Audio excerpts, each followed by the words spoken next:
Hi, everybody, and welcome back to Miami. After a lengthy road trip, the Marlins are back home to kickstart a six-game homestand. First of three against the Colorado Rockies coming up tonight, and some studs in town as well. Charlie Blackmon, Nolan Arenado be hosted by Cameron Maybin and sure Miguel Rojas. But how about Martin Prado back to make his 2018 season debut?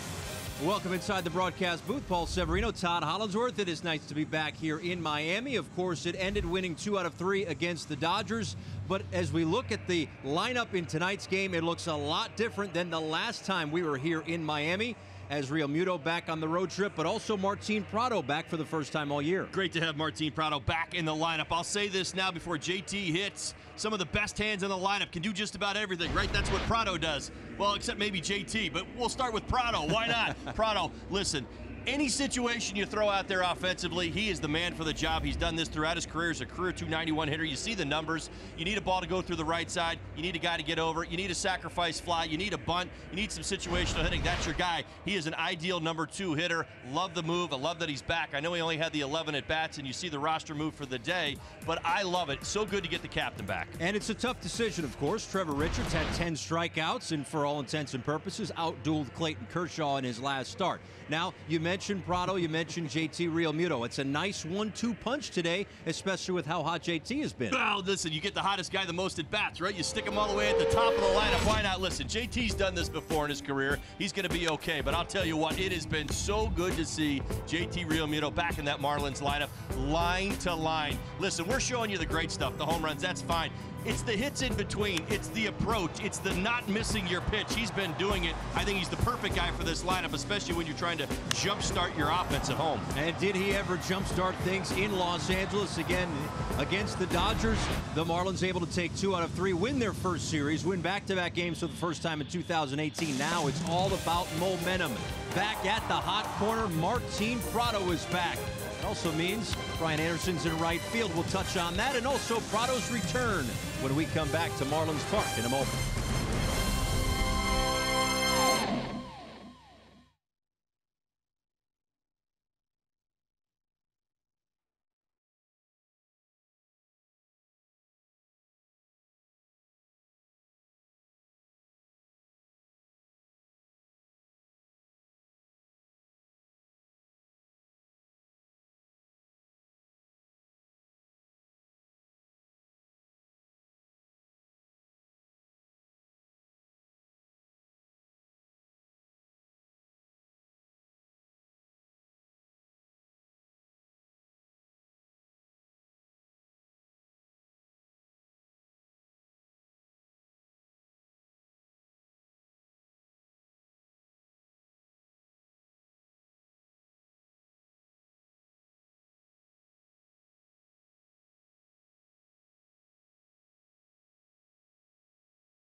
Back here in Miami as Mike Pagliarulo's got another toy to play with tonight as it's Martin Prado back in the starting lineup. For more on that, out to center field, Craig and Gabby. A veteran toy, yes, you got it. Thank you very much, Paul. Martin Prado is back. What does he bring to the Miami Marlins, Gabby? What doesn't he bring to the Miami Marlins? That's the better question. He brings that leadership, but also that experience, where the young guys in that dugout are able to walk up to him and say, hey, what do you think? And what do you think I'm doing? He's a perfect example of a guy that's who you want to talk to. The leader, the guy who never is going to tell you anything wrong and wants you to succeed. That's what he brings. What is in his belly before the game? Well, we talked to him about his big return tonight. Pretty sure I feel like I just got called up. So really excited. Just kind of roller coaster of emotions. So, you know, I don't know how to act, like trying to get everything in the right place, but just to see my boys and, you know, just kind of like how they welcome me and just make me feel like home. He's got some butterflies even for a veteran, huh? Yeah. Hey, it's been a long time since he's been on that major league field, and he's feeling the nerves, but the good nerves. It's the excitement nerves. Yeah. It's not the nervous nerves. He knows he can play the game, and he knows what he's doing. It's those excitement nerves that you get of wanting to already just get out there and start playing. But it's great to see that from a veteran like Prado. So Prado's back at third. Brian Anderson will be in right field. That'll be interesting and funny. He hasn't played a lot in right field. He's looking forward to keeping that bat in the lineup, though. Yeah, you need to keep his bat in the lineup. He's actually hits like a veteran. The approach that he has when he's hitting is incredible for a young player. So you need him in that lineup, and hey, where are you going to stick him? Stick him in right field. Let's see what happens. First game in the outfield. Look at that, majors or minor leagues. So we'll have that to watch. We've got this ball game to watch and a good homestand. Rockies and the Phillies coming up on this road, this homestand. First of three coming up against Colorado. We'll have it for you next year on Fox Sports Florida.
Sports Florida is brought to you by WB Mason. Who but WB Mason, the official office supply company of the Miami Marlins. Chevrolet, see your South Florida dealer today.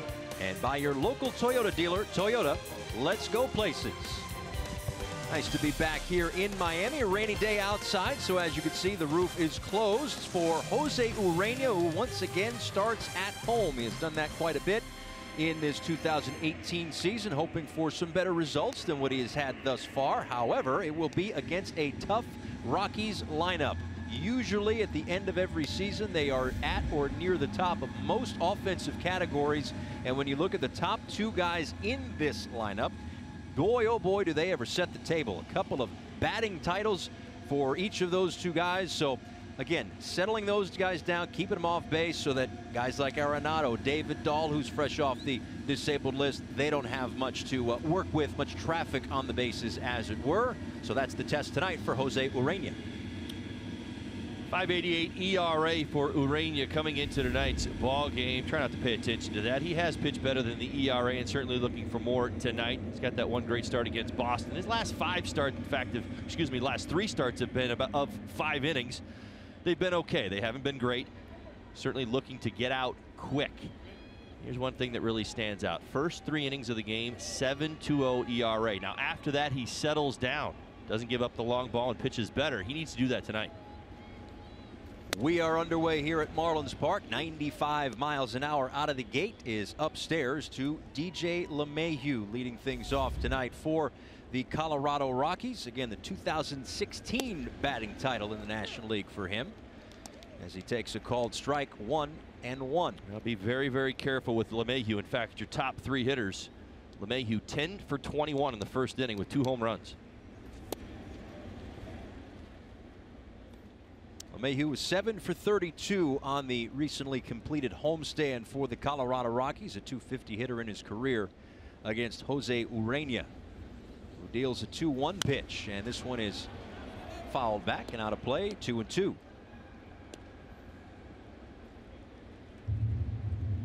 Off to a good start again for him at .286. He's got 30 hits, which is tied for the most in the National League. And as any former batting champ, of course, multi-hits a big reason why. He's got multiple hits in 9 games this year.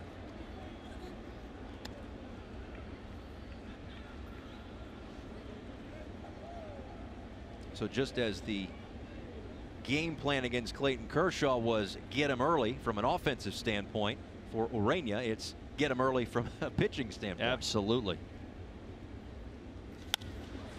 And LeMahieu out to shallow right center field, and Brian Anderson in a new position. He chuckles because the old baseball adage, the ball will find you. The ball will find you. 6 pitches in, a high fly ball to right. Let's give you the starting lineup for the Marlins tonight, brought to you by Sylvester Comprehensive Cancer Center. Maben gets the start in left, Brinson in center. Mr. Anderson over in right field, doing it for the first time at the major league level. Prado, Rojas, Castro, and Bohr. JT Realmuto behind the plate for Jose Urena. And now Charlie Blackmon digs in. Won last year's batting title, so again, back-to-back batting champs in this Rockies lineup in back-to-back years. Back-to-back in the lineup for second-year skipper Buddy Black, as Blackmon fouls that one straight back, 1-1. Well, this Rockies lineup can be lethal to start a baseball game. These numbers that we throw out, apologize, but it's who the Rockies really are when you think about it. Of course, they get to play half their games at altitude. 8 for 20 in the first inning for Blackmon with a home run, and he's also got numbers against Urena. 4 for 9. Blackmon, 7 of his 8 home runs on the road.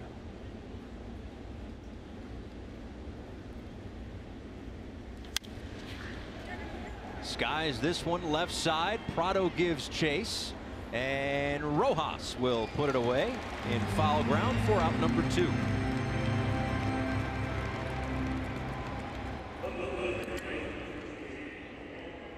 So 2 up and 2 down, and again, it doesn't get much easier with a guy like Nolan Arenado. So much talk about Harper and Trout, Machado, but I think if you asked around, sure, you know, he plays in Colorado, so the numbers are going to be pretty good. This is a good ball player, and for my money as a baseball fan, I think he's on the short list of best players in the game. What he provides offensively and defensively. Well, since his suspension, which ended last Friday, he's back 6 games. He's got a 6-game hitting streak. 10 for 21, to your point. 3 homers, 6 RBIs, so missed. He's a big part of what they do. Though here in 2018, of course, it's small sample size, but a classic one. He's hitting .439 at home and .219 on the road. Did you feel it when you played there? I didn't feel it initially. I think many of the players who actually end up there. Now, remember, I had a major league career before I got to Colorado, so I knew about it. It wasn't raised a Rocky. Right. I got there, and I was very aware of it and very deliberate in my approach on and off, meaning at home and on the road. Very good numbers to start. Not when I got to the end. And very good inning to start for Jose Urena. A couple of flyouts and a strikeout. We'll see Martin Prado when we get back.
Miami, a 1-2-3 first inning for Jose Urena. So now the Marlins get to come to the plate against Tyler Anderson. And it's a bit of a new look lineup. Certainly looks a lot different than it did when the Pittsburgh Pirates were in town the last time the Marlins played here at Marlins Park. JT Realmuto wasn't a part of it. Martin Prado wasn't a part of it. Brian Anderson wasn't a right fielder. But that's the new look today. 30th career game started hitting in the leadoff spot for JT Realmuto. Oh, and by the way, he's been hot as of late. Tyler Anderson gets the ball. 28 years old, 6th start of the season. He's coming off his first win. That's right. Last time on the mound, he picked it up against the Cubs. 6 innings, a couple earned runs. He's got solid numbers. See the ERA, 4.32, 25 innings, 27 strikeouts. Keep an eye on the walks. Fastball, four-seam fastball, cutter change is what you'll see from Anderson tonight. It's not going to blow you away. 90, 92 miles an hour on the fastball. It's pretty straight. You can pick it up. His cutter's good pitch, and his changeup is his best. Realmuto sends one out to shallow center field, and LeMahieu calls off Blackmon. There's one away. Now we'll jump back to Tyler Anderson real quick and give you the AutoNation keys to the game. The scouting report. Here they are. Hot hand. He comes into the start. This start tonight, 2 earned runs or less in 4 consecutive starts. And of those 4 starts, 3 have been quality, so he's rolling right now. History lesson. His last start for Marlins hitters, they know all about Tyler Anderson. Listen, 7 solid innings, 5 Ks, no walks, no earned runs. It was his last start last year that the Marlins faced him. He does have a bit of a wild side. 2 starts of his 5 coming into tonight. 6 walks in one, 4 walks in the other. So pay attention to his command. Kind of playing off of what the Marlins did against Clayton Kershaw. Remember the lefty a couple starts ago. They were able to work him and knock him out 5 innings. A ball and no strikes to Martin Prado. Takes inside 2-0. Reinstated from the 10-day disabled list today. Trevor Richards optioned down to AAA. Placed on the disabled list toward the end of spring. A left hamstring strain. Been working his way back ever since. And his first swing is a line drive out to left field. There are 2 away. The Rockies defense brought to you by Sylvester Comprehensive Cancer Center. Parra back for the Colorado Rockies tonight. Blackmon in center, Dahl in right. Arenado, your Third baseman Story LeMahieu. Desmond gets the start at first base. Iannetta behind the plate. Tyler Anderson. So 2 up and 2 down for Starlin Castro. Had a nice road trip, 11 for 35. That's a .314 average, 4 runs scored, 2 doubles, couple of RBIs. As he digs in here with nobody on and 2 out against the lefty, and he takes a called strike. With those 11 hits on the road, up to 29 on the season, tied for 4th in the National League. On the ground to Arenado. You're going to have to really crush it to get it by that guy. 5 straight Gold Gloves because of defense like that. 3 up and 3 down for both starters in the first. Taking away a hit. Arenado for out number 3.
Back here at Marlins Park, scoreless through 1. Both starters going 3 up and 3 down in their first frames. So 4, 5, and 6 due up for the Rockies. David Dahl, the right fielder, Trevor Story, the shortstop, and Gerardo Parra, the left fielder, against Jose Urena. First pitch swinging is fouled straight back off the bat of the former first-round pick from 2012, David Dahl.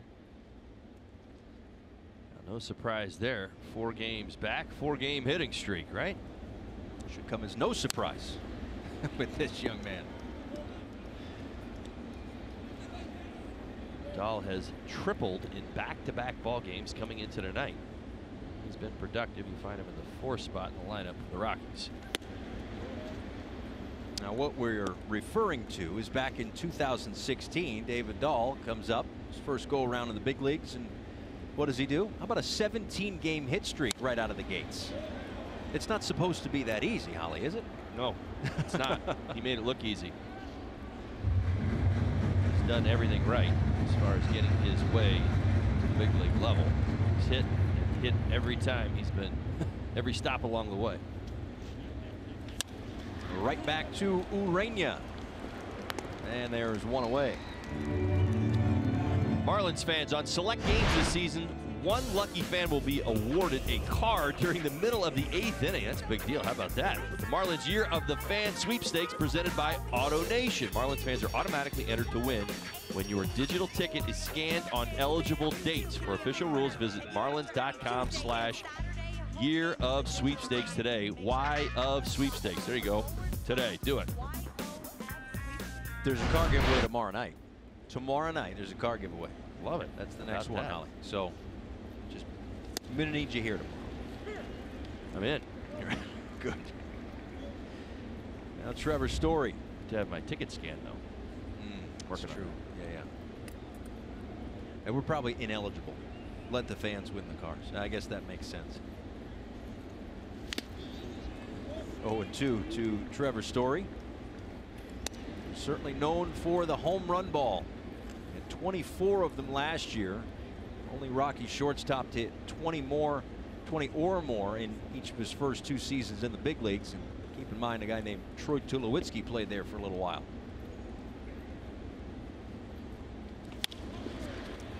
On a hop to Rojas.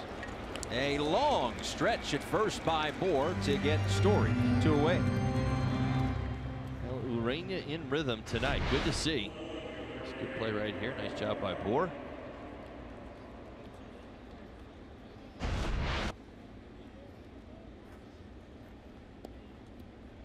"14 pitches in the first, 22 to retire the first 5 Rockies, and that will bring up Gerardo Parra. I'll keep this in mind. One thing that Urania has struggled with the first 3 innings. Mentioned a little earlier, 7.20 ERA. 3 of the 3 home runs, all 3 of them have come the first 3 innings. I think this is what really gets me. The OPS, 869 for hitters in the first 3 innings, 688 in innings 4 through 6. It tells you once he calms down and gets his arsenal going, he's putting up great numbers. He brings that to the front part of the game, and he's in business. He's on his way.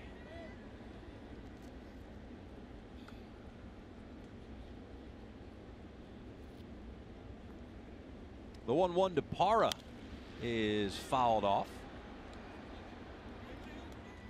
Parra's back from a 4-game suspension.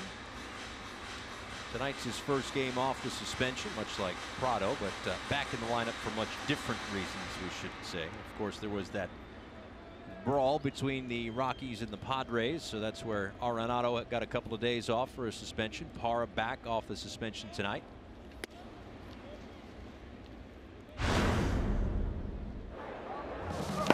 They went back and forth. Arenado coming right out. Luis Perdomo chucking the glove. Take a look at this move right here by Perdomo. Like the Matrix. Alive. Looper out to center field. Long run, and it's going to fall in front of Lewis Brinson, the first hit of the night for the Rockies. Comes with 2 outs in the second.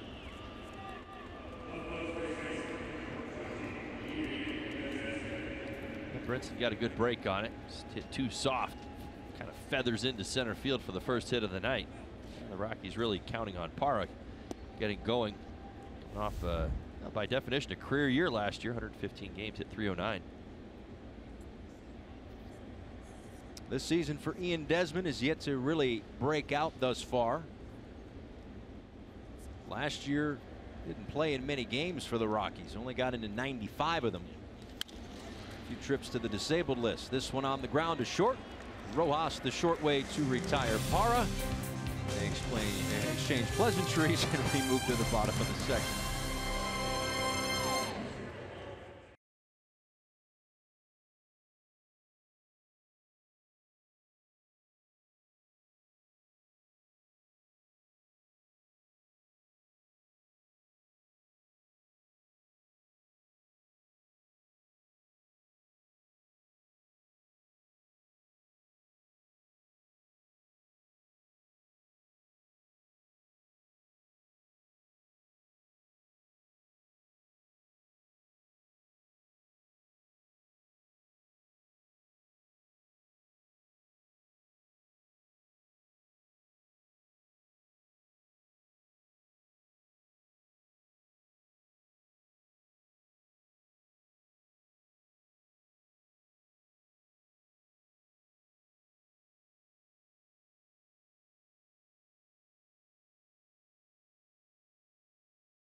My goodness, that's not good.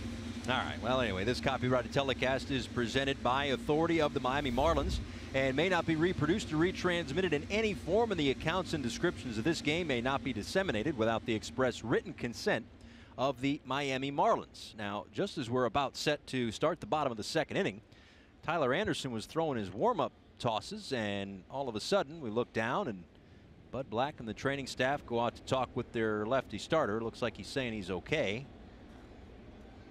I saw him take his left hand, kind of touch just below his numbers. You see the numbers are on the left side right there. I don't know if it's the hint of an oblique or maybe something there, but I'll tell you what, even if he hints at it.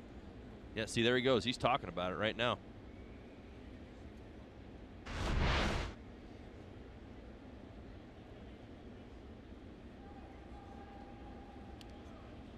I mean, they were warm-up tosses, but he didn't necessarily let that one rip, but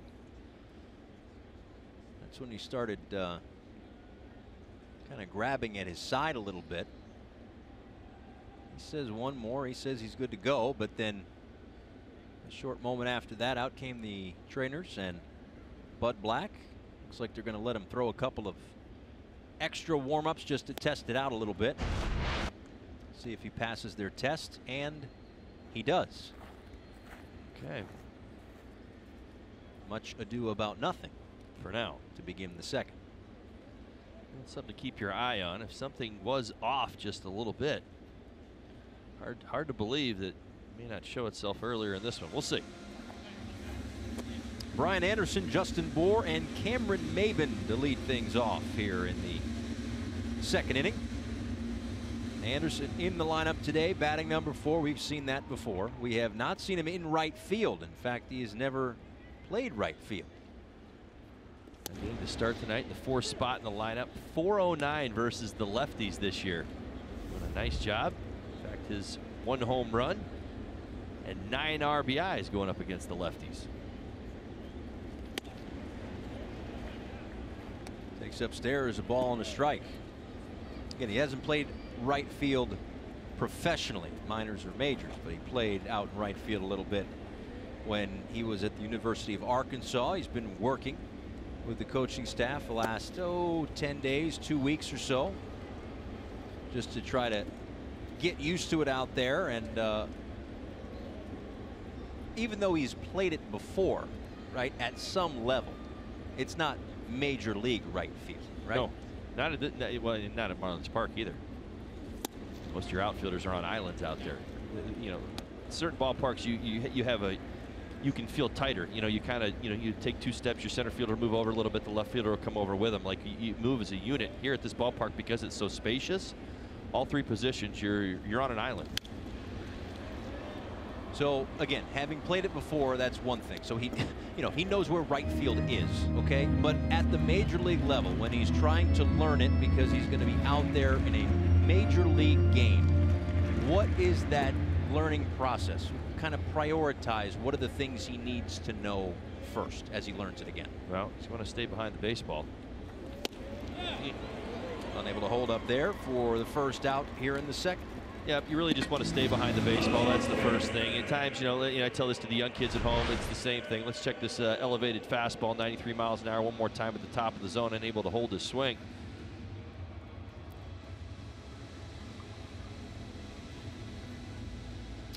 Yeah, the idea really is just getting back to Anderson real quick. Stay behind the baseball. And first thing you want to do, you know that you're faster forward than you are back. So play a little deeper and really concentrate on staying behind everything until you get comfortable. Justin Bour takes a called strike, hit 276 on the road trip, 8 hits in 29 at-bats, a double and 3 RBIs.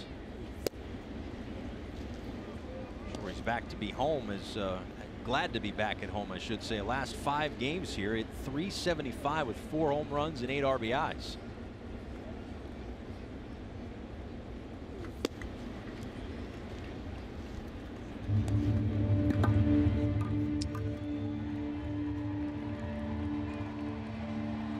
Anderson has hardly blinked. Getting back to his final start of the 2017 season against the Marlins. it was a special one. 7 shutout innings in Colorado. I came away impressed. I knew he didn't have much of a slider. He throws a cutter, obviously the four-seam fastball and a good changeup. But he was very, very good that day and kind of in a rhythm right now as this Marlins offense looking to get on track. Yeah, what, 7 pitches in the first inning? He got pop up, fly ball, ground out. Arenado, a terrific play to end the inning over there at third base, going to his left to take a hit away from Starlin Castro. And he struck out Brian Anderson to lead things off here in the second.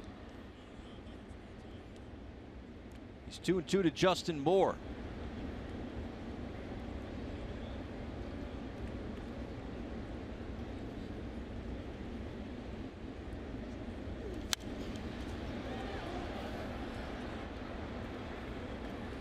Be sneaky quick at times. You watch it, his delivery, he's got that little delay.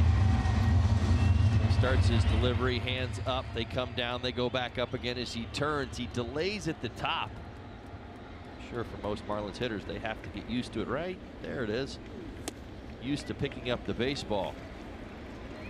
Hitters will tell you all the time, trying to pick up the, obviously the baseball in the hand, the release point. The sooner you see it, the better off you are. You can start your swing and react. For Anderson, he goes a little delay into that. Well, this is not to compare the resumes by any stretch, and I know that the deliveries are not identical, but to me, it looks like there's a little bit of Clayton Kershaw in there too. There's that extra little leg kick in there. There's that pause at the top in there. As Bohr hits one through the shift, a base hit.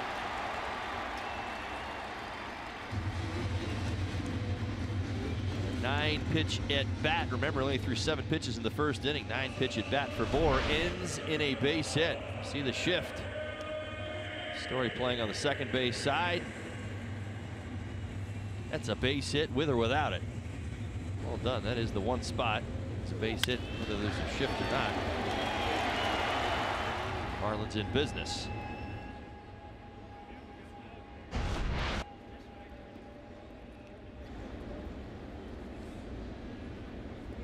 Cameron Maybin out in left field today, a day off for Derek Dietrich. Takes upstairs. Maybin, 5 hits, 26 at-bats on the trip. Scored 4 runs though, a couple of doubles. Hit the ball hard and starting to come to life a little bit. Those are the whole road trip numbers. But in the last 5 games, he's 5 for 15. Yeah, hot bat. Some splits that you see with Anderson, lefty righty. The righty's hitting 270, lefty's 200. Dietrich, slow end of the trip, and I think a good start opportunity for Maybin. As you mentioned, coming in swinging the bat well. Well, now, again, with Prado coming back, obviously Realmuto coming back, there have been opportunities for guys to bounce around a little bit, and it's created the good problems for Don Mattingly of how to get these guys in the lineup. When you have that problem, you gravitate to matchups, lefties and righties. That's exactly how it goes. The more lineups you have, it's also a reflection of the roster that you have and the opportunity to play lefties against righties and righties against lefties.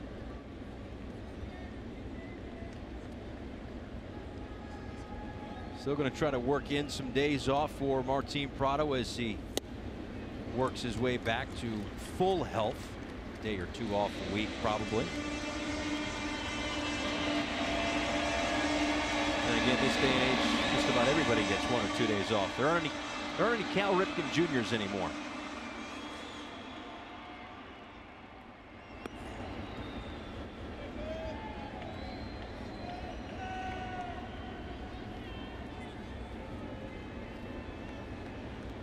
And out to the mound, Chris Iannetta and Ian Desmond, the first baseman, just to figure out. I got to be honest. I've been watching him. He grabbed his heart. He was tapping on the left side of his chest after the last pitch. Everybody saw it. I saw it as well. I'm sitting up here thinking, what's going on? I mean, I got nervous because you don't see this very often, right? Watch. He's tapping yeah, there he goes.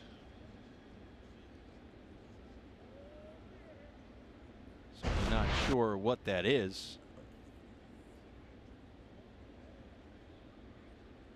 And we're not going to speculate on what it could be, but. Well, just not normal behavior. I mean, that's right, exactly. We're seeing oddities. Obviously, the Rockies are as well. He's giving signs that something just is off a little bit, and that's clearly what we're all hoping for. Yeah, he's pleading his case to stay in the game, but already action. Antonio Senzatella begins to loosen, and that is going to be it for Tyler Anderson tonight. Well, I'll say this. It's all connected, Paul. You know, that's the one thing. You learned this as a baseball player. Sometimes you feel pains. Remember, we were talking low down near the numbers at times. Now he's grabbing up here. It's all connected. We all know that. Certainly hope the best for Tyler Anderson. Well, if we get any updates from the Rockies side of things, we will pass those along to you. But a call to the pen here at Marlins Park. The Florida Lottery call to the pen. Still scoreless, bottom 2.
We get news, we'll pass that to you. Right now, it's time for a call to the bullpen, brought to you by the Florida Lottery. It's good to have options. That's why the Florida Lottery has over 70 unique scratch-off games, so add a little play to your day with these new games.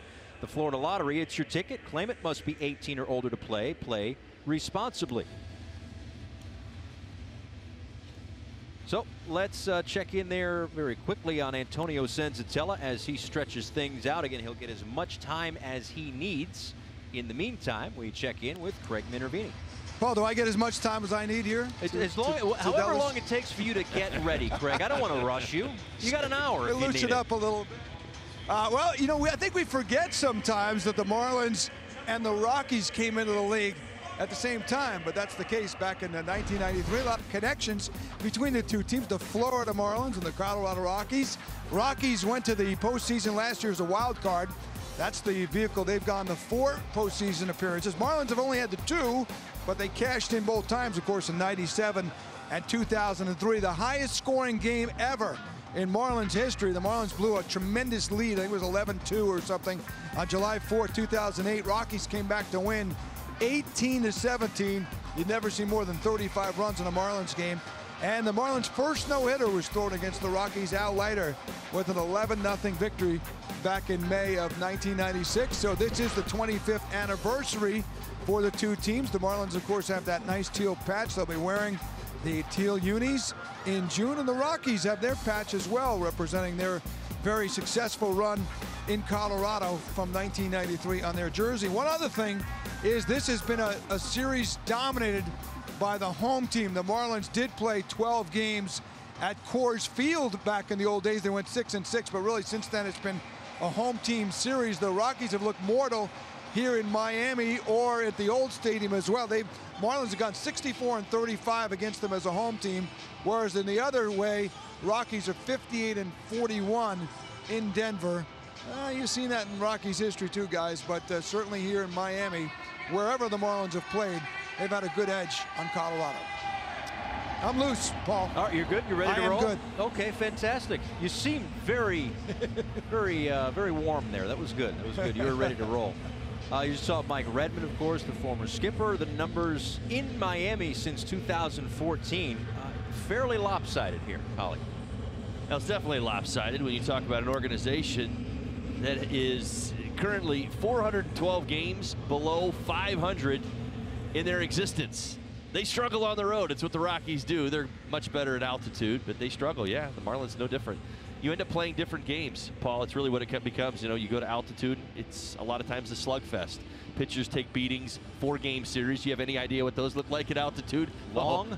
Oh, I mean, well, you get the knowledge of everybody, and so at altitude, it just always gets worse. On the road, they've had issues, and that's why you bring in somebody like Bud Black, who I think is the perfect man for the job.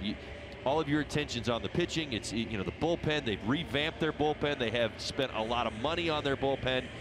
They've tried to be a better road team, and I think that's been the focus over the last few seasons. Well, that's the thing. I mean, with this club, the narrative is always, well, if the pitching can hold up for the long haul. And while, again, I am far from a world-class athlete the way that these pitchers are, we get that. But the thing is that part of it, I would imagine, can also be mental, right? You go there, well, we're going to struggle, or we're not going to be able to pitch. And Bud Black basically said last year, guys, enough. Get that out of your heads, do what you can do, and be done with it. Right. That's interesting. You hear so many different things. I mean, I went to Colorado as a visiting player. I played in Colorado as a Rocky. And, you're right. There's just a lot of different philosophies that, in 25 years have been kind of thrown around. And the one that seems to be, at least in my personal opinion, sticking is the idea that you build that super bullpen and see where it'll take you. So far for the Rockies this year, it's worked on the road. They've got the most road wins in the National League with 9. Yeah, have they ever built a big old bullpen with a lot of money invested? We can get into that in just a bit. But hey, Marlins fans, now you can stream games live on your mobile device with Fox Sports Go, presented by T-Mobile.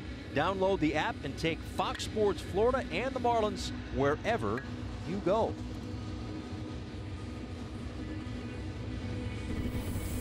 So Antonio Senzatella wrapping up his warm-up tosses. Of course, he gets as much time as he needs.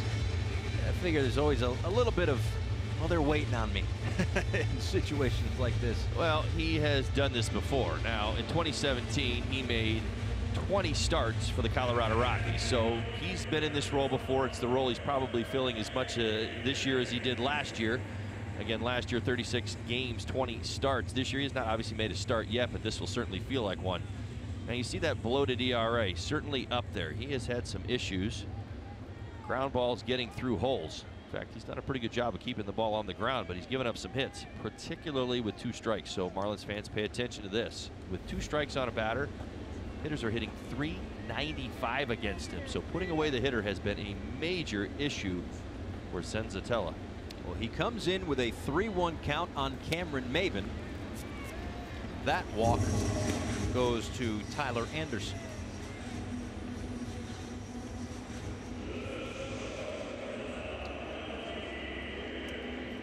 That will bring up Miguel Rojas with 2 runners aboard, and he certainly cashed in one of the last times he had 2 runners on base. A 3-run home run off Clayton Kershaw off the foul pole down the left field line.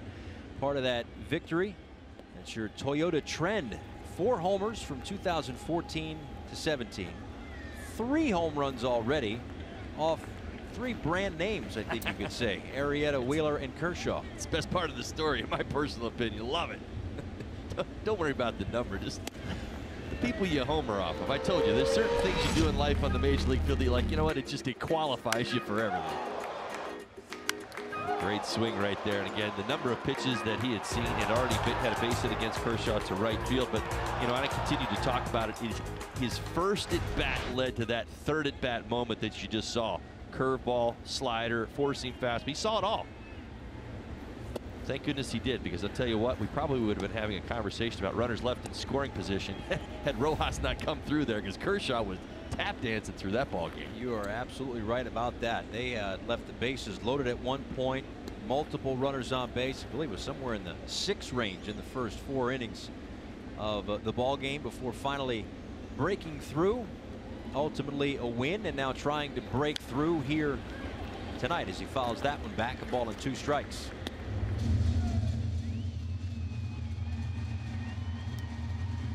outside of the home run for Rojas on the road trip.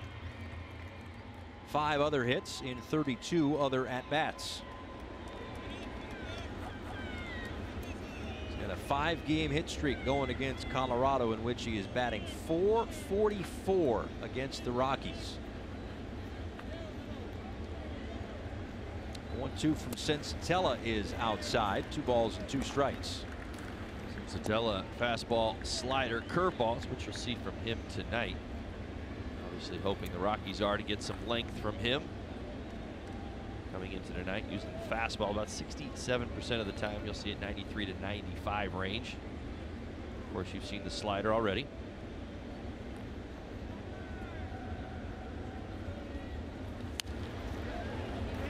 Well, again, hoping for length. This guy was a starter last year, so you know it's in there somewhere. Whether or not he's stretched out to do that tonight, only time will tell. The most pitches he's thrown in a major league outing this year, 57. Did so on the 23rd against the Padres. His longest outing of the year was on April 11th, also against the Padres. 3 innings of work.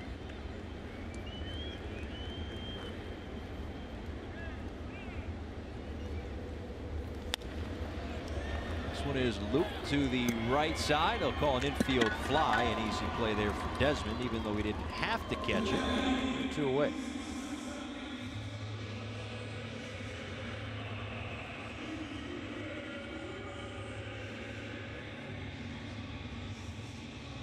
So Lewis Brinson with 2 on and 2 out. Facing Colorado for the first time in his career, comes back to Miami after homering 3 times on the road trip. His first 3 Marlins home runs. Mix in a double, and his last 4 hits have been for extra bases.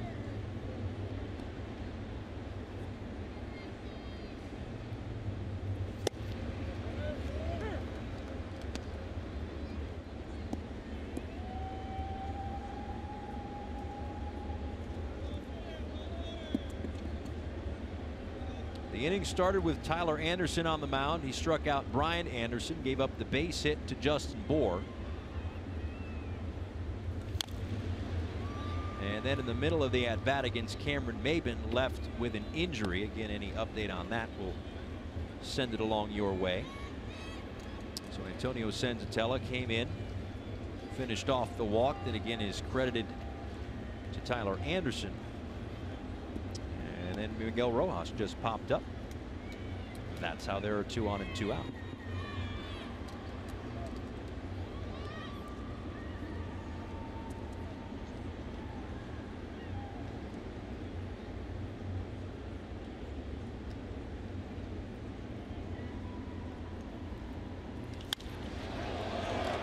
Skied out to right field. It sends Dahl back, and he puts it away for the 3rd out. We go to the top of the 3rd in Miami.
Back to Marlins Park. Looks pretty good. Looks real good, actually. Anyway, back on task. Give me a snack up here. As we go to the top of the third inning here at Marlins Park. First of a 3-game set against the Rockies. First of a 6-game homestand. Phillies come to town starting Monday, as the Marlins are fresh off a 3-city road trip, that which the Rockies are currently on as we speak. They start here, they go to Chicago to take on the Cubs, and then they take on the Mets. Chris Iannetta will lead things off. Antonio Senzatella now taking over for Tyler Anderson, will hit the number 9 spot, and DJ LeMahieu 8, 9, and 1. It's time for a Coors Banquet Timeless Moment. In 71, Perry was pitching, Aaron hitting, and the result was Hammer and Henry's 600th home run. A plateau shared by only 3 men, Ruth, Mays, and Aaron. 1971, Hank Aaron and the 600 home run club. Wow. A few more members now, but that 600 still a very special number.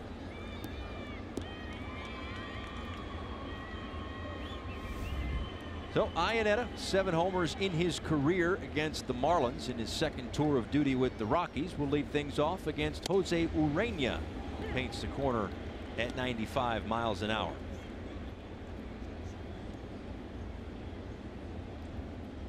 Iannetta in a bit of a skid right now, is 1 for 12 on the recently completed homestand for the Rockies. They did snap an 0 for 11 on Tuesday. Didn't play in the game on Wednesday. Traveled to town yesterday.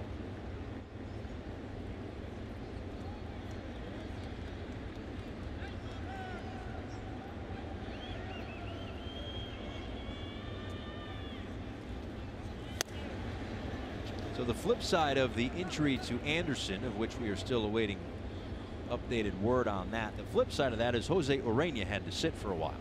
And he had to sit for a while. Usually, you know, you put 3-4 runs on the board, go out there with a little more juice. Doesn't seem to be too affected as he freezes Iannetta for the first out. Is that the juice you're talking about? That would be it. He found it. 97 mile an hour, 2-seam fastball. Yeah, he's got it. Good signs here in the early going from Urena. A little bit on the outside corner, but you continue to pound the zone, you're going to get a little leeway going both directions. Inside to Antonio Senzatella, now again hitting in the number 9 spot. You mentioned pounding the zone, and that's exactly what this pitching staff has been doing the previous 4 nights, really. And Don Mattingly gave some credit to JT Realmuto, kind of working this young pitching staff through these times. Instead of staying on the periphery of the zone and missing outside, throw strikes. Let's go. Well, and when you do that, and of course it's been outstanding over the last 4. I think it's sub-2 ERA. But the point is this, Paul, you give yourself a chance to win every game. It doesn't matter where you're playing, whether it's altitude, Marlins Park, LA, Milwaukee. You gave yourself a chance to win a couple of those ball games, and that's ultimately the key with this Marlins team, is they try to keep it going. 1-2 straight, like to win 3 straight. And a called strike 3. That is back-to-back strikeouts here in the third for Urena. 3 in the game.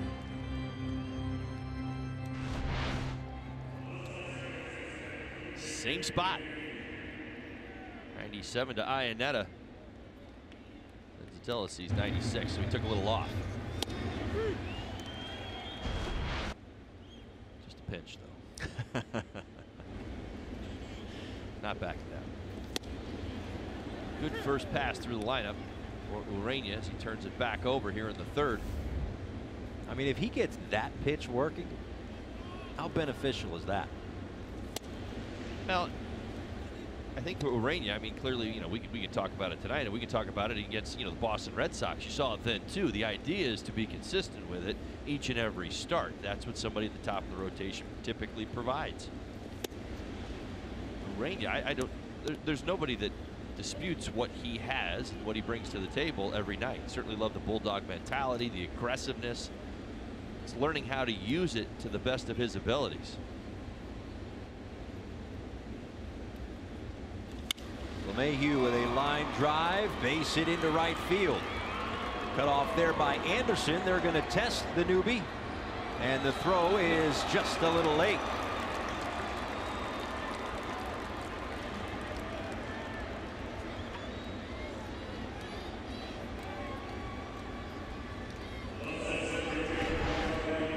DJ LeMahieu rockets one into the corner. Nice job by Ryan Anderson. He does everything right.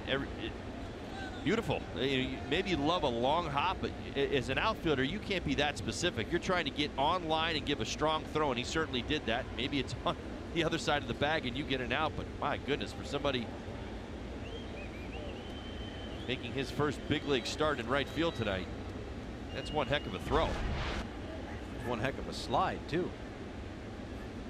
LeMahieu in safely with a hustle double, already his 8th on the year. He's in scoring position for Charlie Blackmon. Popped up to Miguel Rojas back in the first. He takes low. A ball and no strikes.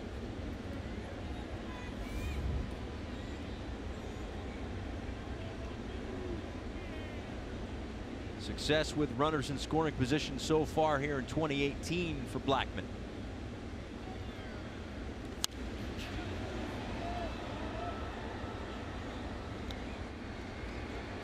You like the aggressiveness of Anderson to cut the ball off, to attempt to cut the ball off instead of, well, all right, it's my first day out here, I'll just play this one off the wall. Oh, no, he's got to do that right there. He believes that he's got a shot. As any outfielder, you want to be as aggressive as possible, as long as you're not running into the walls, and that aggressiveness is putting your body in harm. You want to see him be as aggressive as he possibly can be. He almost threw him out, and again, with some experience and some repetition, and I can promise you he hasn't taken too many reps on the spin move that he just pulled off. He'll practice that over time, and as a corner outfielder, he honestly, he made that look as good as you can make it look, all things considered. Well, LeMahieu's tested him twice. They get a check on LeMahieu, and he is out at second base. And LeMahieu is already motioning to the Rockies dugout that the tag was missed.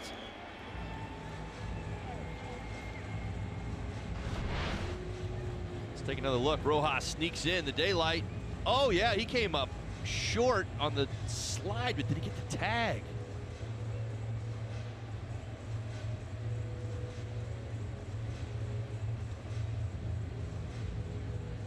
Oh, see, watch Rojas. Rojas kind of drops his head like, oh, I can't believe I missed him. But is that enough to overturn it? Remember, the you're out, right. Out is the call. You're right. Not safe. You're right. Out is the call right now. Are you seeing enough to change it? So the second base umpire who made the call, Fielding Culbreth, getting together with the first base umpire. Can't read body language. Don't let that be the deciding factor. No, I'm Marlins fans watching at home. I mean, I know that there was some body language after the play that leads us in a direction. Right. All I'm saying is you don't have to worry about that. Out is the call, and watching the replay is what you need to see. It looked like Starlin Castro was saying, maybe you got the strings of your glove on it. And that all would I'm count. saying is I still haven't seen anything to turn it around. Strings wouldn't count, but I'm just saying. Have you seen any space in between the tag and DJ LeMahieu sliding back in? See, right, that's not doing it. Yes, it's got to be clear and convincing. Thank you. Right. And right now, I don't see it as clear and convincing to overturn. Now, again, it's one of those situations where if the call on the field was safe, it might not be clear and convincing to overturn it the other way. But they're not looking at it in a vacuum. They're trying to overturn the call that was made, which was out.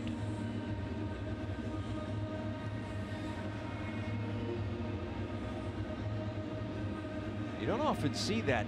It's almost like a swim move with his foot. You know, it's almost like he stopped short on purpose. That's what it seemed like. Well, he was dead to rights. That's why he probably was trying to do it. Look who's in front. I mean, Rojas is beating him to the bag. There's no doubt. I'll tell you what. And they're going to keep the call as out. Yeah, they caught DJ LeMahieu napping. So that is a call that stands, and it ends the inning. 2 strikeouts and the pickoff. We're through 2.5.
Of the third we go. Paul Severino, Todd Hollandsworth, a scoreless ball game. Jose Urena will lead things off, and then it's JT Realmuto and Martin Prado back in his 2018 Major League debut.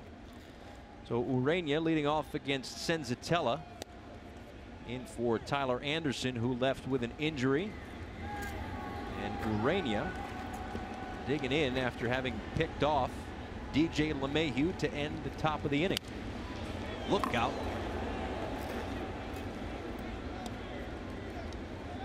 Just missed John Gray down there. Jose Urena has a slashing type of approach at the plate. Sometimes he's a little late.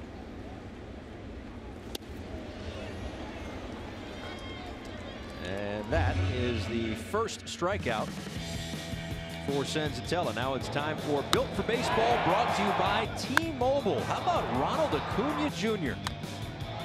Big-time prospect with the Atlanta Braves, one of the top prospects in all of baseball. A Braves fan gets it, and that's what he came for. He's gone. That's it. That's it. See you later. Running all the way back to Cobb County after getting that souvenir. Tell you what, Acuna up with the Braves, and most people around baseball expected it, but they are young and dynamic. I keep thinking the talent that they're putting around Freddie Freeman right now makes the sense. The conversation just a few years ago was, why wouldn't the Atlanta Braves trade Freddie Freeman? I mean, is he going to help them be on time with all of this? And it's clearly starting to make some sense. Well, that's kind of been again the narrative around the Atlanta Braves, as it's a ball and a strike to JT Realmuto, was that sure, you looked at their farm system, and on the whole, yeah, it's a pretty good farm system, but where are the position players, right? They were very strong on the pitching side of things. But if Dansby Swanson can figure things out long term, he's a former #1 overall pick, and then you've also got Ozzie Albies, who's off to a great start. Now Acuna is there. All three are off to really good starts if you count today, right? Right.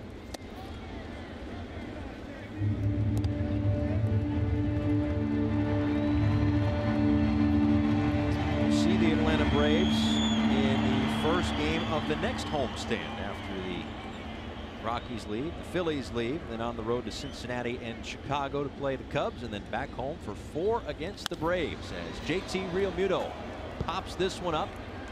LeMahieu calling everybody off, and that's out number 2.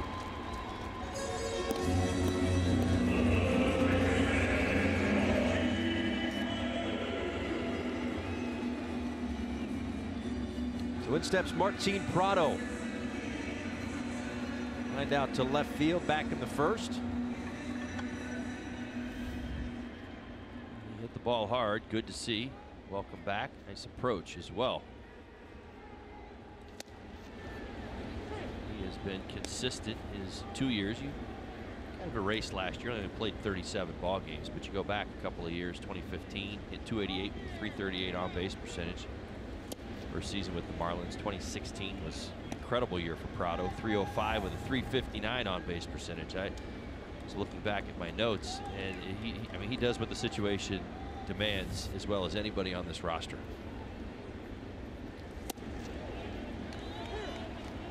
You lead off an inning, you want a long, lengthy at bat, you try to draw a walk. This could be your guy. You need to go the other way. He's your guy. Sacrifice bunt, sacrifice fly, hit behind a runner, hit in front of a runner. Well, that's all the stuff in between the white lines, right? And there's so much more that he provides outside the white lines, off the field, in the clubhouse. And with this young team, that leadership is paramount. Well, and the leadership validates itself now that he's back on the field. It's one thing when you have that voice, and certainly well respected, whether he's on the disabled list or playing every day. But when you're out there grinding with the players, the voice becomes louder, it becomes more relevant. You're sweating together, you know what I mean? And that, it really is the truth. It's where that respect lies when it comes to the players. The younger players are like, hey, he's out there with us now.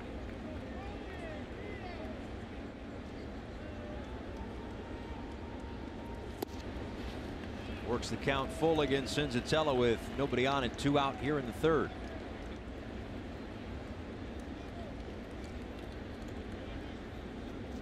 No official captain for the Miami Marlins, but about as close as you could get.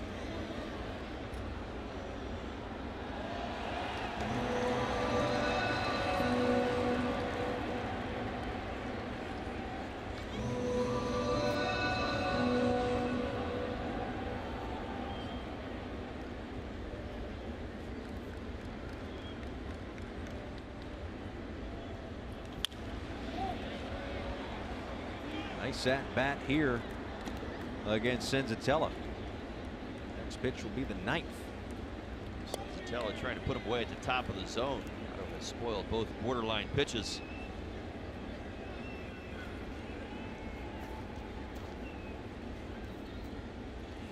And a called strike 3. 2 strikeouts in the inning for Senzatella. Scoreless through 3.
$30, you'll get a ticket to the ball game, unlimited Nathan's hot dogs, popcorn, peanuts, nachos, Pepsi, soft drinks, or Aquafina water. Enjoy these ballpark favorites when the Marlins battle the Rockies tomorrow at 7:10 p.m. Buy your tickets today at marlins.com/AYCE.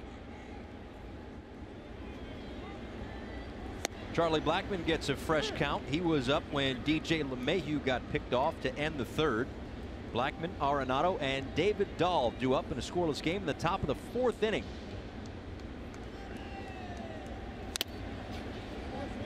Piece of Realmuto, and it's 0-2. So far, so good for Urania, working both sides of the plate with the two-seam fastball, this slider to the outside part of the plate. See, Charlie Blackmon, if he would have put that in play, it would have been off the end of the bat.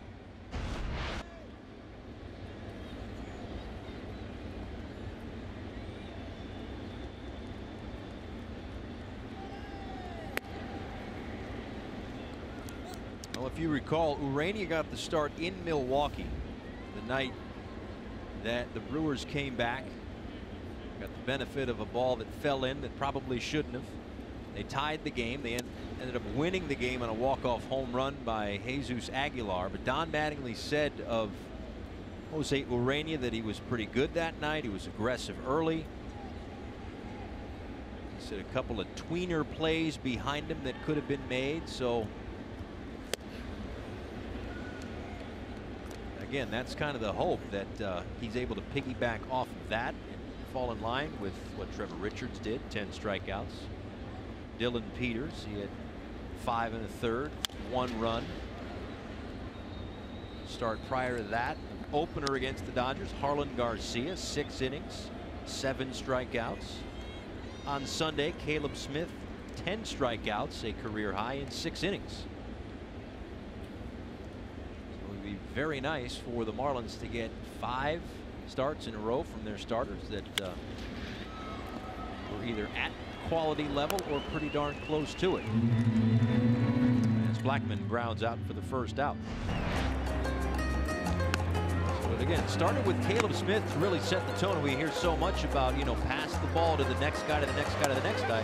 And so far, so good the last 4. Well, and listen, if you've been following all season long and we talk about the Marlins and their numbers, win-loss record, listen, I think we all gravitate to the 1.64 ERA. Go down a couple columns to that walk column. 6.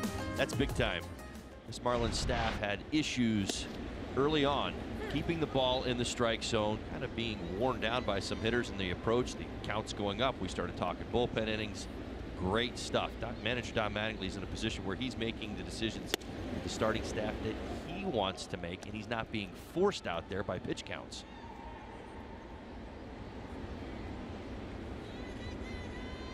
So Juan Nieves again has to be pleased with what he's seen from his starters in the last 4 games. Of course, the news today with the return of Martin Prado. Trevor Richards sent down to AAA on the heels of a 10 strikeout performance, but Don Mattingly talked about that before the game. The message to Trevor was just go and compete, as Arenado sends this one out to deep right center field on the track. That's Lewis Brinson. So about the pitchers, a little bit more on that. Let's go downstairs to Craig Minervini. Well, you're right, Paul. The news today of getting Martin Prado back, a big boost, but it may only continue here as the theme over the next few days, or certainly at least the homestand. This is good news. Wei-Yin Chen throwing today, and Don Mattingly asked point blank, could he start tomorrow? Did not rule it out in his press conference before the game. Doesn't mean he is going to start, but he didn't say he will not be starting. We'll probably find out more about that in the post-game show. Also, Dan Straley had a bullpen today, and he could be returning as soon as this weekend, or maybe even early next week. So that's 2 more arms back in, which of course means 2 more have to leave, but the Marlins will work out those details, and certainly all these young rookies are making a strong case to stay, and that is a good thing for Miami. You're right. Thank you, Craig. And it all goes back to the overall message about this club going into 2018. We want competition. Certainly get that. A strikeout there to end it, a 1-2-3-4 for Urania.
Florida is brought to you by the Cleveland Clinic. Stiff joints, aches and pains, trust Cleveland Clinic Florida, the #1 orthopedic care in Florida. And by La Lechonera, the original mojo since 1970.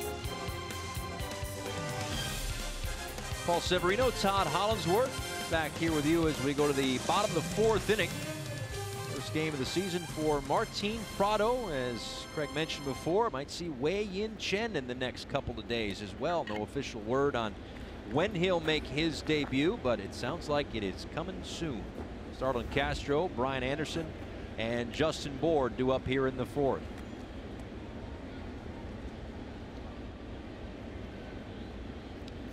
Castro denied of a base hit his first time up. Standing play by Arenado at third base, ball in the hole.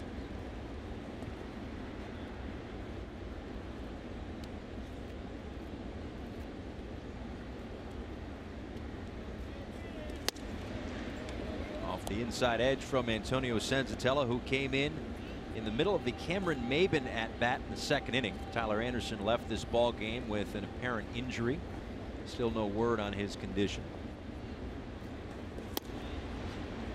Ball and 2 strikes to Castro. After moving it around a few times as he came into the ballgame, Senzatella's fastball command has been outstanding. He's putting the ball where he wants. Did he go? First base umpire Brian Onora says no.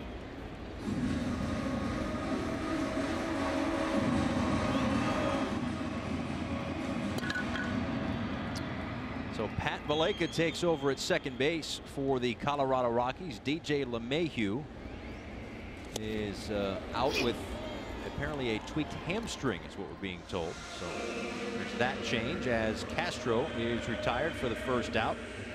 3rd strikeout so far for Senzatella. 3 of the last 4. Sometimes the game plan changes. The lineup obviously thinking Tyler Anderson, lefty, fastball cutter. He switched to the other side. He leaves. As you see Valaika into the game. Well, sometimes you set up the conversation. And it's talked about. I think it's talked about like once a winter. How come teams don't take more of a bullpen approach when they start a baseball game? Well, the idea is that you give less is more with everybody. Why can't you have a entire a pitching staff of guys who can go 2 and 3 innings and use them more readily? Call them bullpen games, and a lot of times you'll see it happen to a team and it turns into goose eggs. Could that work though over the course of I don't think it. No, well, it's never going to happen. I mean, you may see variations. In fact, it was only a few seasons ago the Rockies actually tried to do variations of that, where their starters were only going 70 or 75 pitches or so, and then they were going into the bullpen. And again, it was a form of that idea. Really, it's just speaking to the results. Senzatella strikes out his 4th.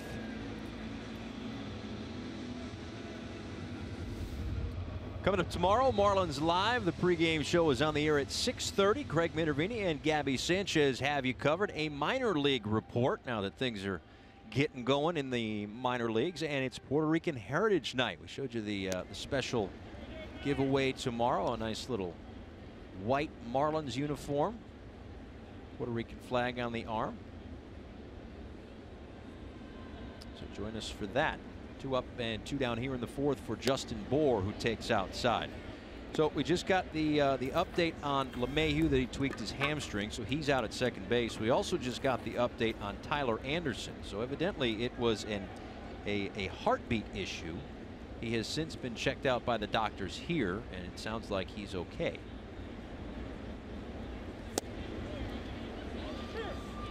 So it's certainly questionable what was going on. He's throwing his warm-up tosses, and he kind of reaches for the area maybe just below the rib cage, right around where the numbers on the Rockies jerseys are, and then whatever it was, 10 pitches into the inning or so, he kind of grabbed his chest, and you start to think, well, maybe it's one muscle or the other, and that's why we don't speculate on these things. Paul, pretend you're a pitching coach. If I were to grab my side or do that, I mean, the first thing you're like, you got to get him out of the ball game without even a conversation, right? And I think that's really what it came down to. Visually, he was giving signs that were quite problematic as far as staying in a baseball game. You're getting him out. If I go like this, you're going to take me out of the ball game no matter what I say, right? Right. And that's some of that body language certainly delivers the bigger message.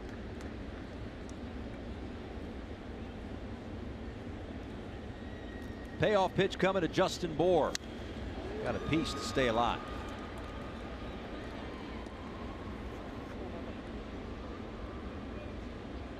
Bour got a base hit back in the second inning.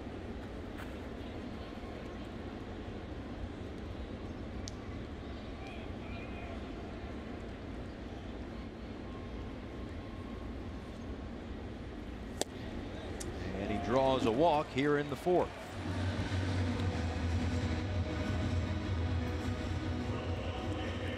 The second walk of the night for Senzatella. 1 on and 2 away in the fourth.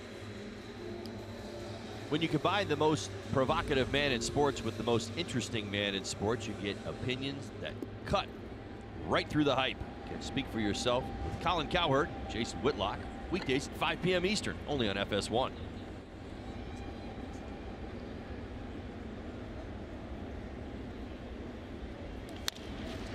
Chop to short. Story the short way to second base. We are through 4 here in Miami. Still scoreless.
The guy many call the best wide receiver in football, Miami guy, and a good Marlin fan, Antonio Brown.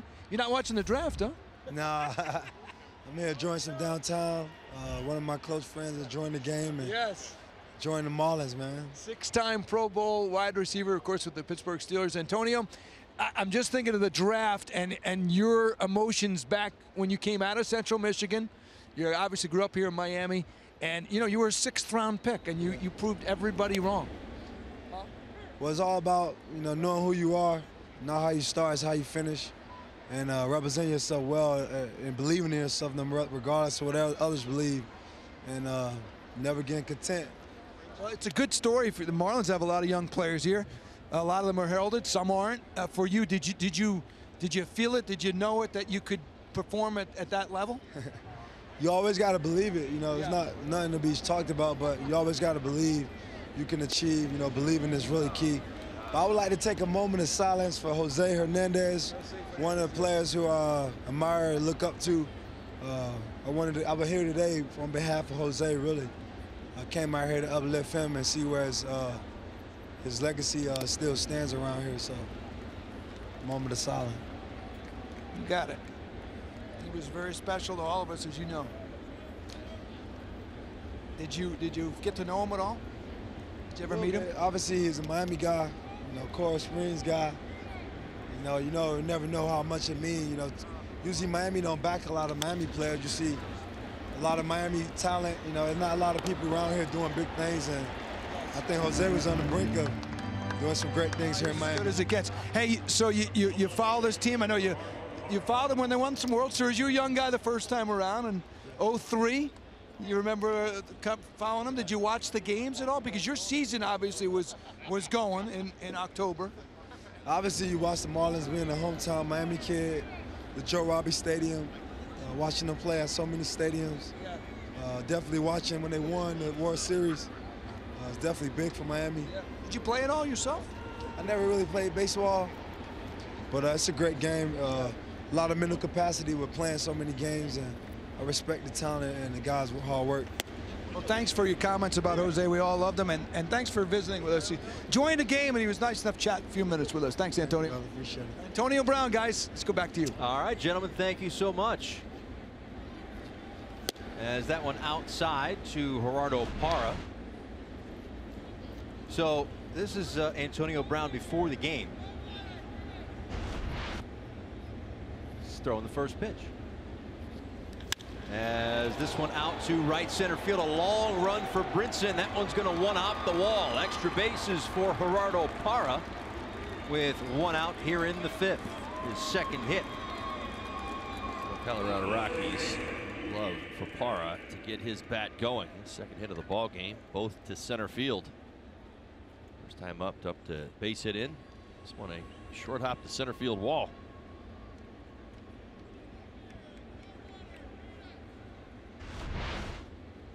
So back to the first pitch for Antonio Brown. A lefty. Slider. Now remember, he's paid to catch balls, right? Not throw them. That is correct.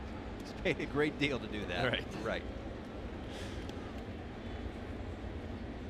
Still not as off target as 50 Cent. Well, he's set the bar in another stratosphere. He absolutely did. That's right. Grounded to Prado at third. He looks Parra back, and there are two away.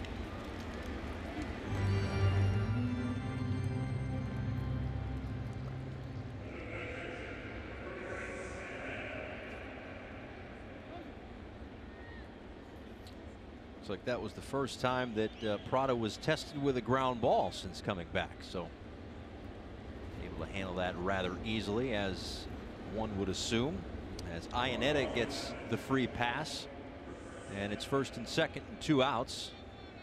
Senzatella will bat after the intentional walk.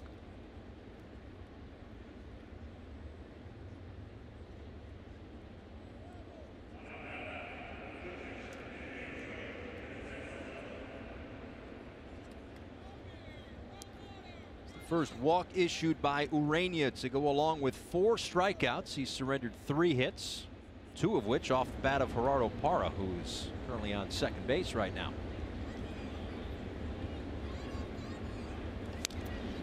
Broken bat for Senzatella, 0-1. Well, that's what happens when you hit the cup. It splits in half. It just did. So the first pitch slider.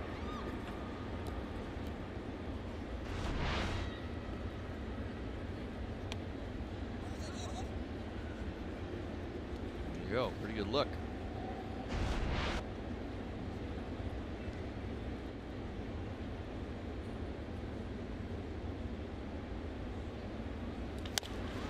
A fair ball inside the bag and down the line. Parra will score easily.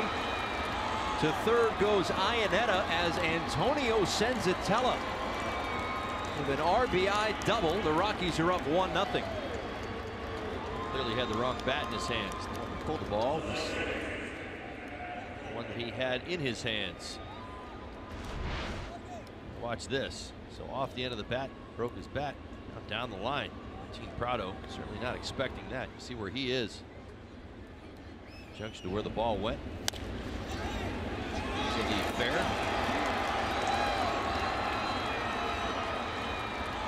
Rockies take a 1-0 lead.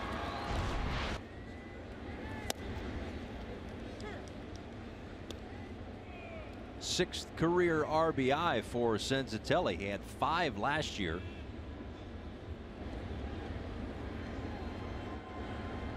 gives the Rockies a 1-0 lead. As Pat Valaika in for DJ LeMahieu in the #1 spot over there at second base now, after LeMahieu left with a tweak of the hamstring.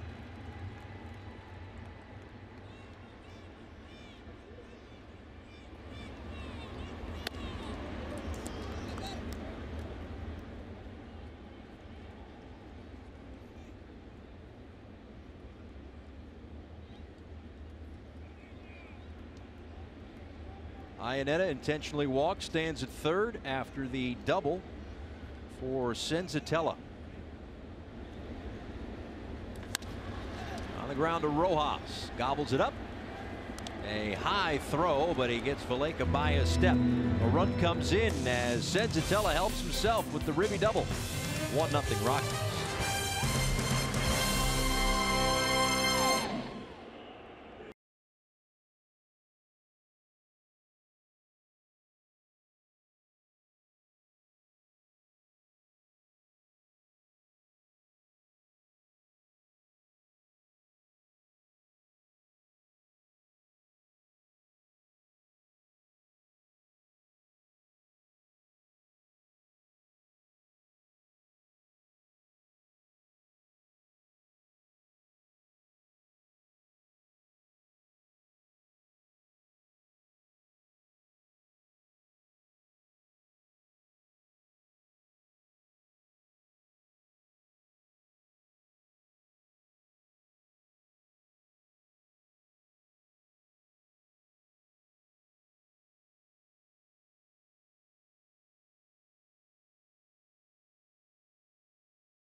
Bottom of the 5th inning here at Marlins Park. Geico presents this day in Marlins history. Let's take you back to 2003. Look at this guy. Holly time. Go. Keep running. Chugging around the bases. But you had to pace yourself because this was a long one. 20 innings. 6 hours and 7 minutes. He's on the wrong side of that. You see the Cardinals won 7-6. Lowell tied it up in the 9th inning. It was not good. 6 hours of baseball, man. That's tough. I think we were all like, I mean, again, you know, you do talk about bad losses. You know, sometimes there's a bad loss personally. A game like that, that's a bad team loss. And you get in the club, like, there's not a whole lot that you're going to say. Listen, you lost the game. You played 20 innings. You played your heart out. You tried to do things the right way. But, you know, all the storylines get thrown out when you get to 20. It becomes, a race of endurance is really what it becomes. And when you lose, it's the worst. It's the absolute worst feeling that you could have. And the more innings that you add on, it gets only that much worse. So when you get up to 20, that's like crazy. That was a long night back in 2003. Miguel Rojas ended a 17-inning game on the 2nd night of this season with a walk-off knock to center field against the Chicago Cubs. So capping that one at 17. And if memory serves, that was 5 hours and 48 minutes. So that was not nearly the 6 hours and 7. Is that what it was? 6 hours and 7 minutes? 5 hours and 18 minutes. Boy, I was way off. That was crisp either way. Rojas will lead things off against Senzatella, who came on in the 2nd inning. A strike to Rojas. After him, it's Brinson and Ureña. The Marlins down a run. Rojas popped up to Ian Desmond back in the second inning.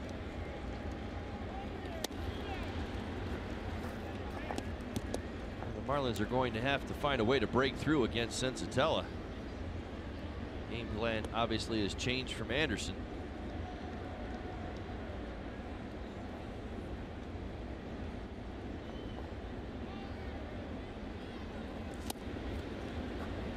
Christian Bohr really the only offense tonight.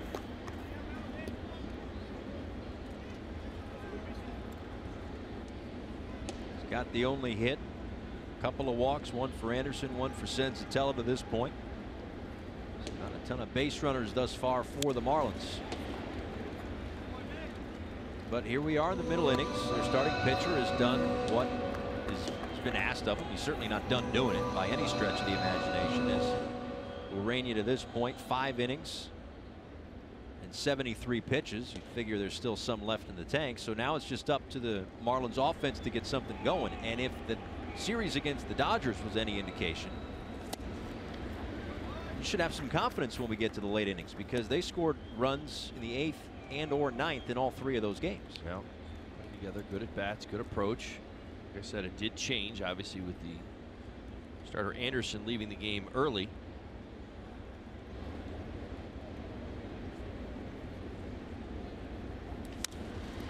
Off the end of the bat, chopped to short. Story on the run.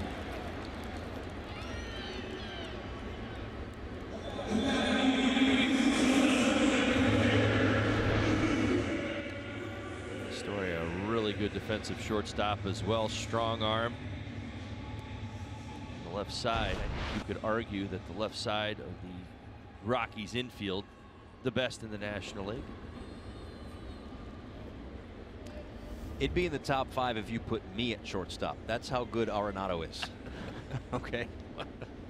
Well, Story's a pretty good Story's defender, very too. good. I'm just saying that's how good Arenado is. I hear you. But no, you're absolutely right. Come in with the best fielding percentage in the National League here in 2018. They've only committed 8 errors as a team.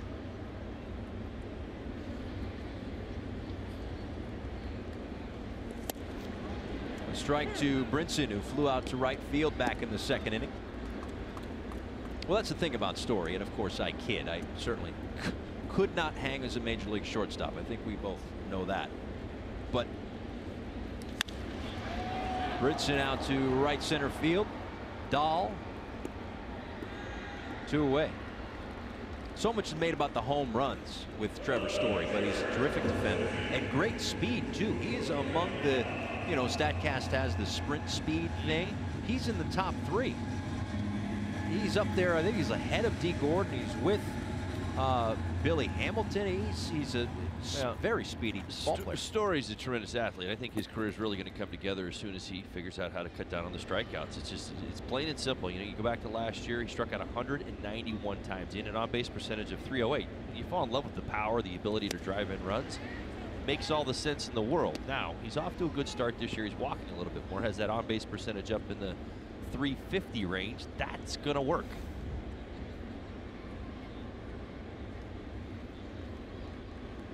Urania, a fair ball, so he matches Senzatella. As it's dug out by Dahl, here comes the throw, a stand-up double for Jose Urania. You laughed at me when I said slashing his first at bat. I think you nailed it. Well, he's been working hard on that stroke over the last year or so, now getting more at bats. Urania slashes one down the right field line. Yeah, two-seam fastball, a little bit late. Gets the barrel to it, keeps it inside the bag. Now watch the speed as the helmet comes off. Yes, it does. Another gear right there. Second career double for Urania. So into scoring position with 2 outs for the top of the order. JT Realmuto.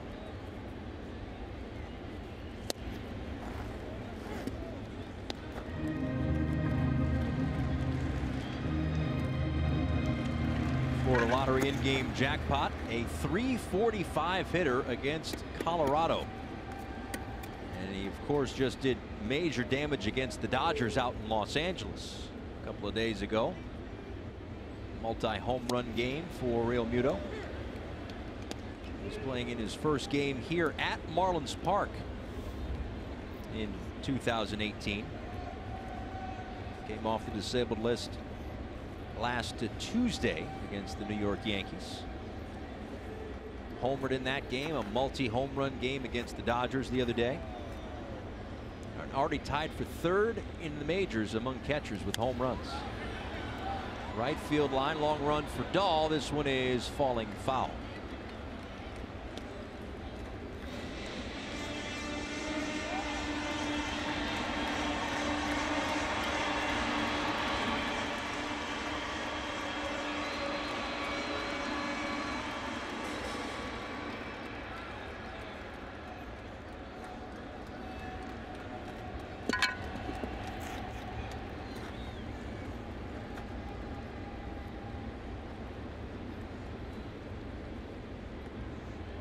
Rainey off second. Here's the 0-2 pitch. That one misses low and away. A ball and 2 strikes. We've seen Realmuto in a couple of different spots in this order since coming back last week. He started his first game. He was in the number 5 spot. He's obviously leading off tonight.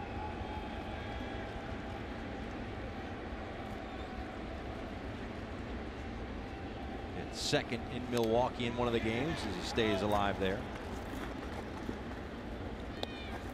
Now leading off for the first time in 2018, something he did 30 times last year. The only catcher to do that. And that's the dynamic of this player, is that he can lead off. He's really by far the fastest catcher in the game. You know, we've seen the power. Calls a pretty good game too. He is one of the best around, one of the best fast. Caught a no-hitter last year. Right.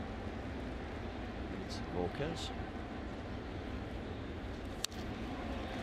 I'll tell you what. This is what Realmuto has done.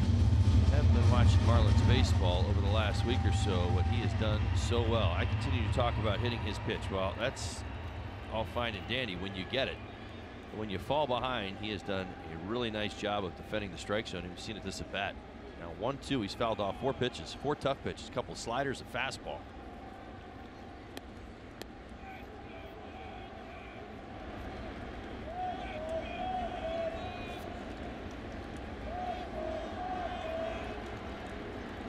A little conversation there with Iannetta, it looked like.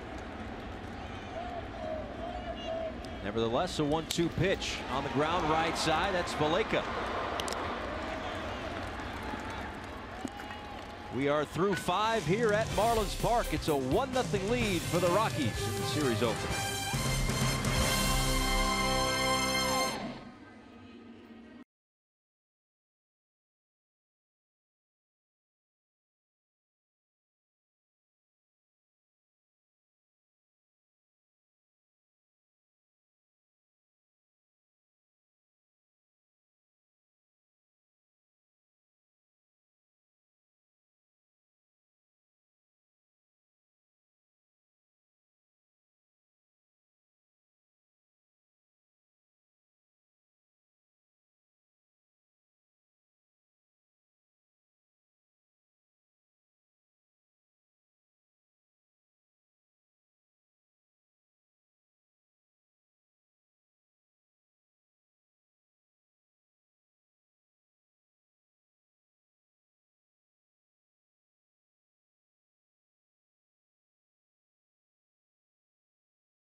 1-0 Rockies on top in the top of the 6th inning. It's time for our Toyota Inside Look on a Friday night. Most home runs on the road. Sure, you think about the Rockies and all their power, and yeah, because they play at altitude, but how about the 20 home runs on the road? Only the St. Louis Cardinals have more. So clearly it's more than just the thin air. Well, listen, they've got power. It's undeniable. We're talking Arenado, you're talking Blackmon, Story, DJ LeMahieu's hitting home runs this year. He's already got 5. They've all come on the road. That makes sense. And here's the other thing. Listen, the weather's been weird up in the north. As you see where they are on the road with 20 home runs and that total of 33, that almost all of their games have been affected by cold weather. They've been in it, and that certainly, I guess, to me explains why they've got such a low batting average. Last year, 273 led the National League, and listen, when you get to be a Rocky, your team usually leads the National League in batting average. It's a fact. Kind of comes with the territory because you get to hit at altitude. But guess what? As a team this year, now again, still early, right? So no overreacting, but they're hitting 230. 23rd in Major League Baseball. So listen, the home runs have been picking them up. They've been keeping them in games, but they have not really hit their stride yet. You get a sense that they certainly will. Just hope it's Monday or later. I think what's weird is that, you know, whether we're talking about the home runs or the 9 wins that they've got on the road, that they've been these road warriors. They're 14-12. But it's not an atypical Rocky story. Jose Urena has kept them to 1 run on 4 hits as Blackmon chops one to second base. Castro for the first out. Charlie Blackmon is now 0 for 3. After Blackmon, it's Arenado and Dahl here at the top of the 6th inning. 75 pitches to this point for Jose Urena.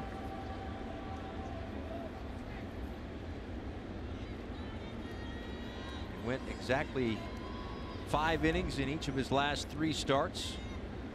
4 innings on opening day. There was that one start against the Red Sox, though, his second start of the season. Struck out 7 in 7. Trying to find his best start of the year. That was probably it to this point. If he can keep this going, he'll certainly challenge that. And even more so, try to do his job as the ace of this staff, and that's get it to the back end of the bullpen, which should be fresh after yesterday's off day. Urena needs to be careful. Arenado.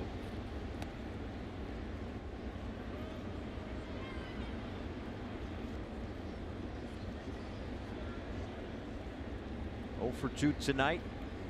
3 for 12 against Urena in his career. That's a called strike. 3-1. There was definitely some alarming numbers, not just talking about Arenado and the 2 career home runs going up against Urena. Urena's bulldog mentality going up against hitters.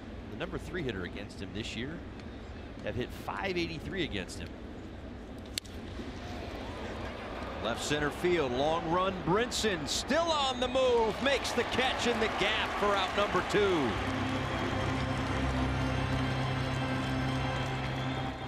There's air under it.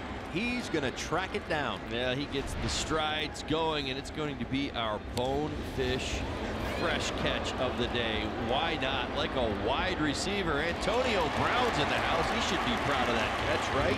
How about it? And then breaking it down, getting the feet down before he hits the out of bounds line right there. That's right. Well done. It's both feet in. Sir.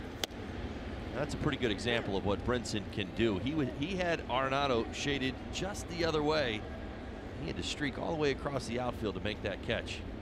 And at his best.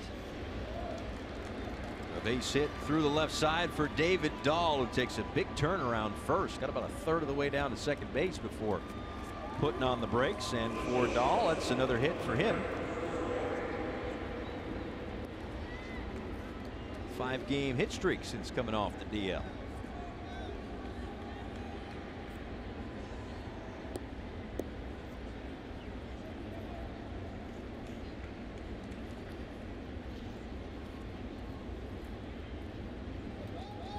So in steps Trevor Story. Couple of ground outs to Miguel Rojas at shortstop tonight. Runner goes. Throw from Real Muto is in time. How about some pop time for you? There you go.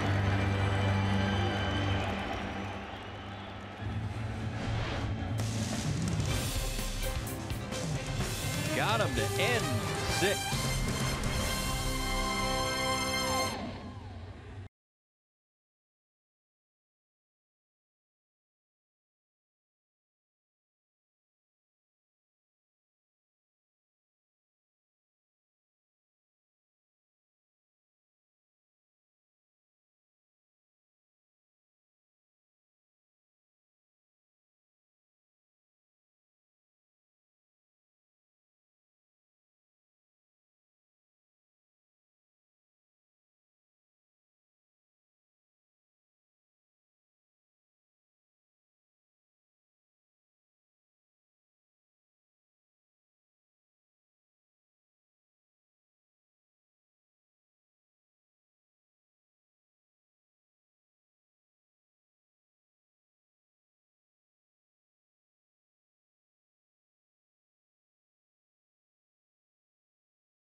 Lead for the Colorado Rockies.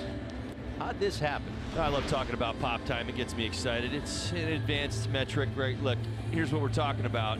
The throw, ball out of hand, 1.87 seconds. It's top 5 on the season for a catcher throwing down to second base. It's the #1 reason. I got to admit, when I saw Dahl going, I thought he got a great jump, and I thought he had the bag. It was all taken back by the great quick release from JT Realmuto. Fantastic tag, inning over. StatCast had the throw listed at 83.9 miles an hour. That's not bad. No, that's definitely top 10, top 15, but the quickness, I mean, the way he got rid of the baseball was just classic JT Realmuto. Bryan Shaw on in relief, third pitcher of the night for the Rockies after 3 2/3 from Antonio Senzatella. Gave up a hit, a walk, and 4 strikeouts. 2 balls and no strikes to Martin Prado. After him, Starlin Castro and Brian Anderson, with the Marlins down a run here in the last of the 6th inning.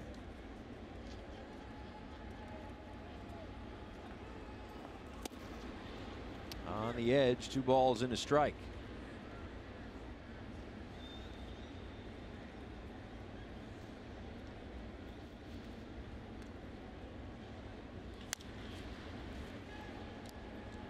Shaw signed a 3-year, $27 million deal with the Rockies in mid-December. Guy who's worked an awful lot of games since his debut in 2011. 475 relief appearances. Ranked in 3rd in the major leagues.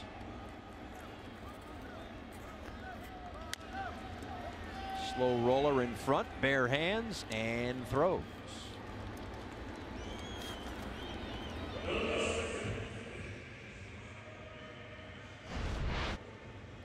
So here you go. They're just throwing the football around, right? There's a special football that was given to them, right? And so this is kind of how they do their calisthenics. Chad Bettis in there.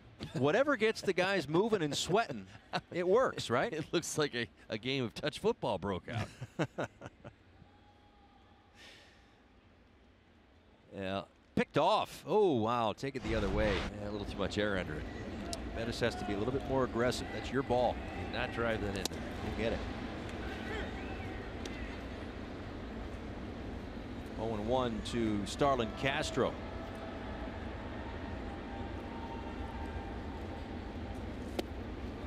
Shaw is rather unique that he features a slider and a cut fastball. It's how he goes about his business. Watch the shoulder turn, very deliberate. Steps towards third base. Comes back across. His fastball has cutting action on it. It's a slider as well. Cutter usually around 93, 94 miles an hour. The slider at 83, so there's the separation.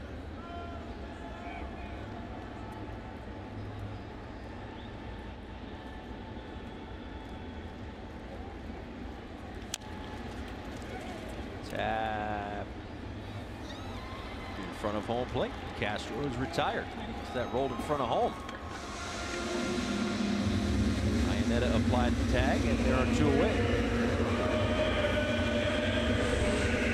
Just a quick look, slider. Starlin Castro trying to fight it off. This ball is going to end up just in front of home plate, and it's going to come to a stop. My goodness. I'm not sure there's worse luck in baseball as a hitter. Out before he jumps out of the batter's box. Iannetta will take it, I'm sure. Here's Brian Anderson.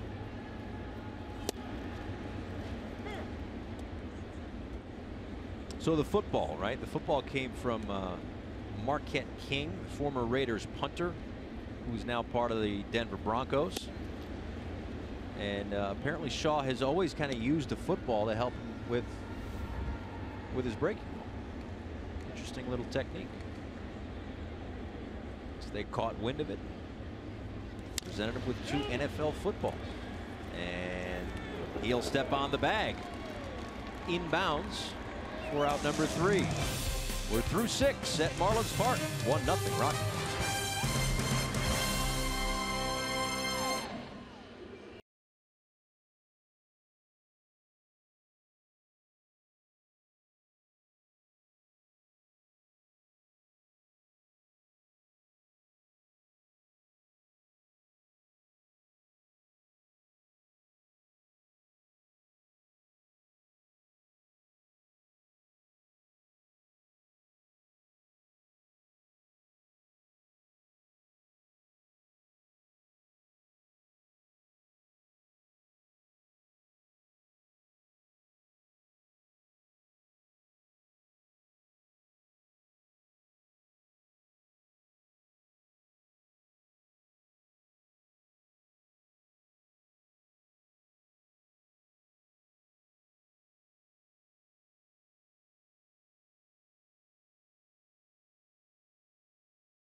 Taking it to the sky. I'm never taking a break. I'm only taking what's mine. You say it's taking too long. I'm taking that as a sign. It's not a matter of faith, just a matter of time. Never look back. If something's standing in my way, I always push back. When something seemed impossible, I never took that. No, back here at Marlins Park to the top of the 7th we go. Antonio Senzatella, relief pitcher for the Rockies. His RBI double, the only run of the night. Paul Severino, Todd Hollandsworth, opener of a 3-game set. Rockies and Marlins here at Marlins Park. Trevor Story, Gerardo Parra, and Ian Desmond against Urania. That one just off the glove of Prado as Trevor Story thought about it, but he will stay put at first base after the leadoff knock here in the 7th inning.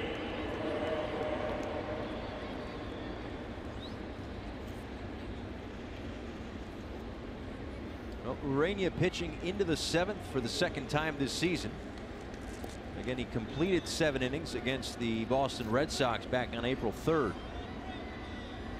He's at 85 pitches to this point. got the 4 strikeouts, the 1 walk. Just surrendered his 6th hit. Now that is the first inning which the leadoff runner has reached.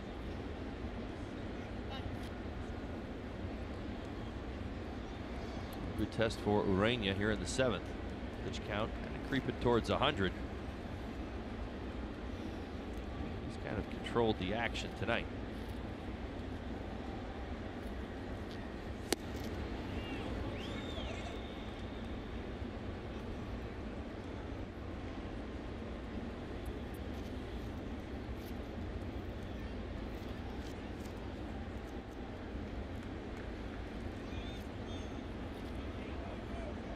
A couple of nice at-bats against Ureña tonight. Single and a double, both to center field. Close eye on Story over there. Mentioned his sprint speed, but just the fact that he's stealing more bases this year. 8 in 2016, 7 last year, and already with 5, and he's yet to be caught. Shuffles off of first base as that one is fouled back.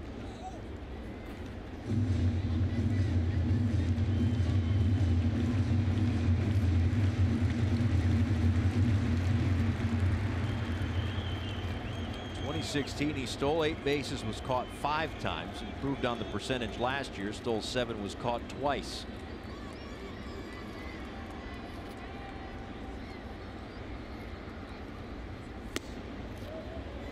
And it's 2-1.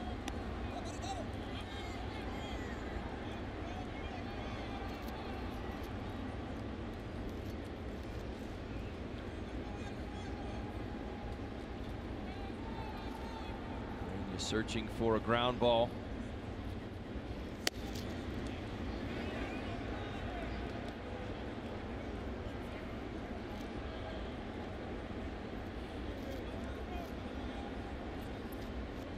His only walk so far tonight came back in the 5th inning. It was the inning in which the Rockies scored their run. Runner goes.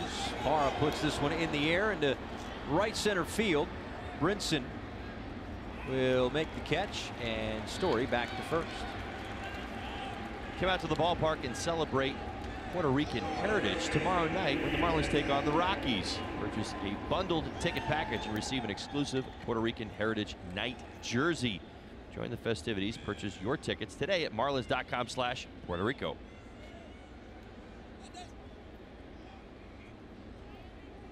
Fun weekend of giveaways, by the way. We've got that tomorrow. Got the Cafecito Cup giveaway on Sunday. As Story goes, and that one is lined into the netting above the Rockies dugout. Desmond has been ultra aggressive tonight. He's gone after that first pitch. Now in all 3 at-bats. I'll tell you, for Ureña, he made a big pitch to Parra. Giving up a couple of hits to him. 3-1 count. That's been a trouble spot. He's fallen behind coming into tonight. Batting average against him, 380. When he stays ahead, hitters hitting around 100. Kind of tells you where Ureña is at. Sometimes he can be a little too aggressive at times, but tonight he's made some pitches in some spots.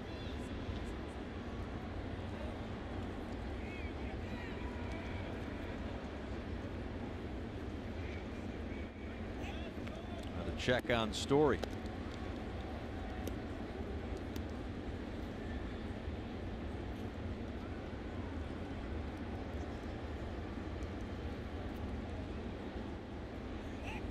In case you're wondering, you can wear a runner down just by throwing to first. See Ureña, he's obviously got a quick move.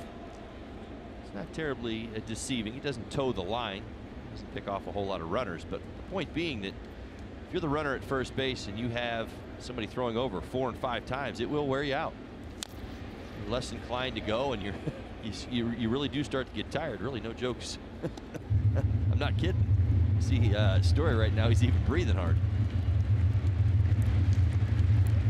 Rockies 3rd in Major League Baseball with 29 stolen, or 17 stolen bases rather. Nationals the most with 29. White Sox with 23 at the start of play. They will run. It's kind of their offensive MO. Home runs and stolen bases. few guys on, they'll put them in motion. We've seen it tonight. JT caught stealing already. Real Muto. You set yourself up for an opportunity for a strike him out, throw him out here. If Story does decide to go, Desmond will expand his strike zone. He stays put. Desmond out to center field, hit pretty well, but there will be room for Brinson on the track for the second out.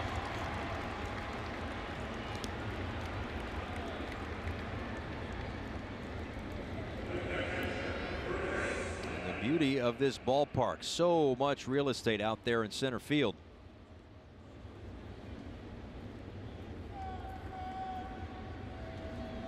So it's up to Chris Iannetta with 1 on and 2 out here in the 7th inning. I'd mentioned the Puerto Rican night jersey for tomorrow night as part of the ticket package. It is sold out. Still buy the package. Ooh. Still buy the package. You're going to get a t-shirt with that.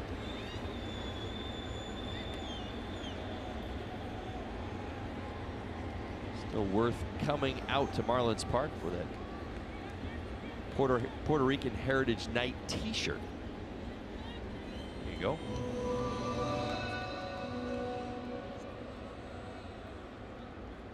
Got some live music apparently, and some plenty of other stuff. It'll be a fun vibe in the ballpark tomorrow. Looking forward to that.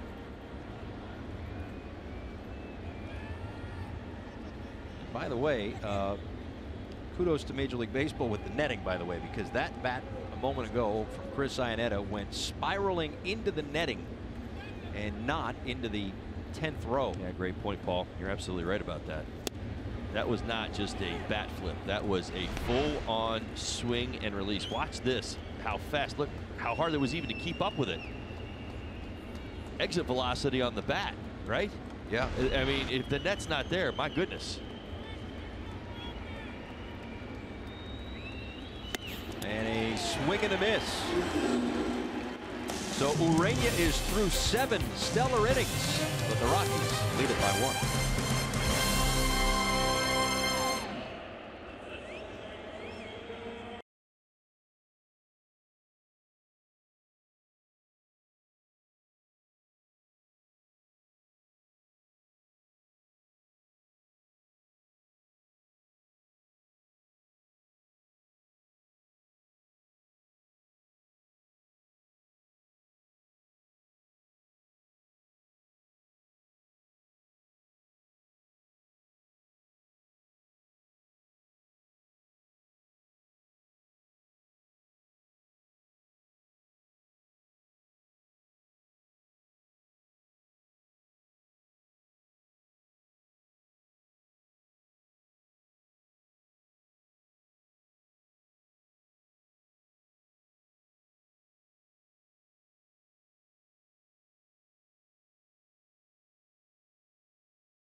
Tight ball game. Jose Ureña 1-0.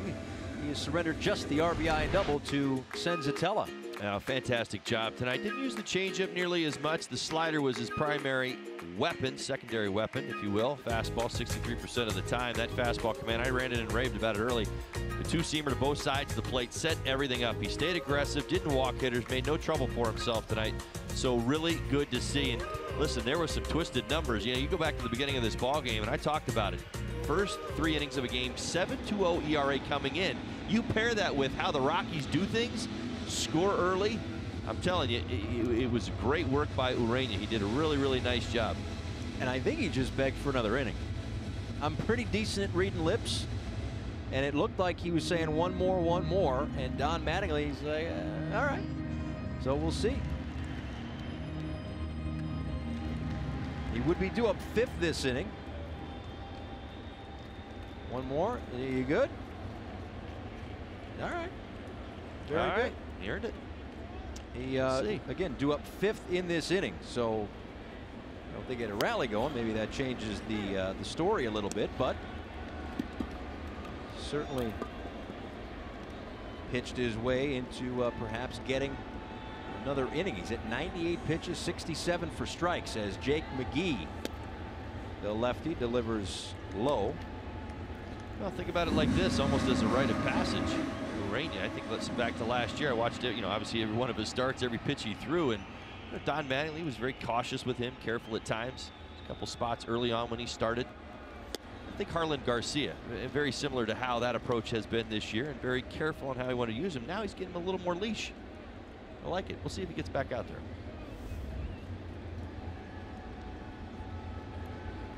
Orr's been on base twice. As he takes outside, McGee to the Rockies are a 3-year, $27 million deal that was signed this offseason. So I mentioned the same, very similar, in fact, identical numbers to Bryan Shaw in terms of the contract. So in 2018, we're talking about the bullpen, right? How important the bullpen is. The Rockies seem to think it's very important because this year they'll be paying just about $45.5 million to Wade Davis, Bryan Shaw, Jake McGee, Adam Ottavino, and Mike Dunn. McGee issues the walk to Moore, who draws his 2nd of the night. Nice at bat. He's got a little bloated ERA. So does this Rockies bullpen entering tonight. 5.30 as a unit. It's 5th worst in Major League Baseball. Again, put together, as you just mentioned, to be shut down bullpen. It's been a philosophy that at times has worked for the Colorado Rockies, putting together the elite bullpen, power arms, spending some money out there. Clearly saw that this winter, but through 26 ball games, underperforming. Cameron Maybin fouls one right back, 0-1. Maybin walked in the 2nd, retired on the fielder's choice in the 4th.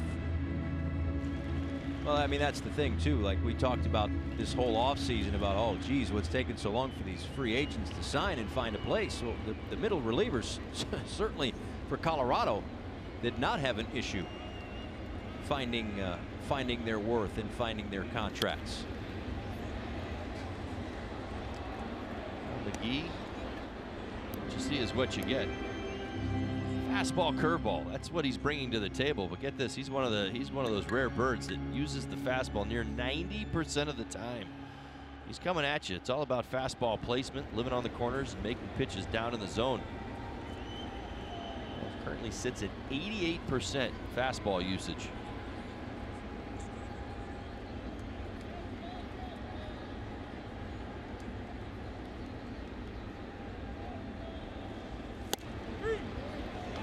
Called, strike 3.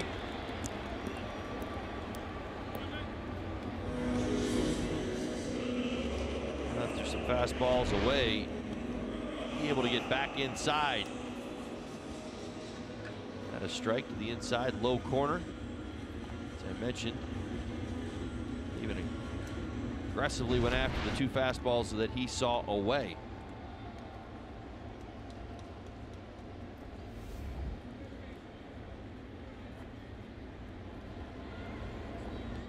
There's Miguel Rojas looking for his first hit in this one as he takes low and in, 1-0.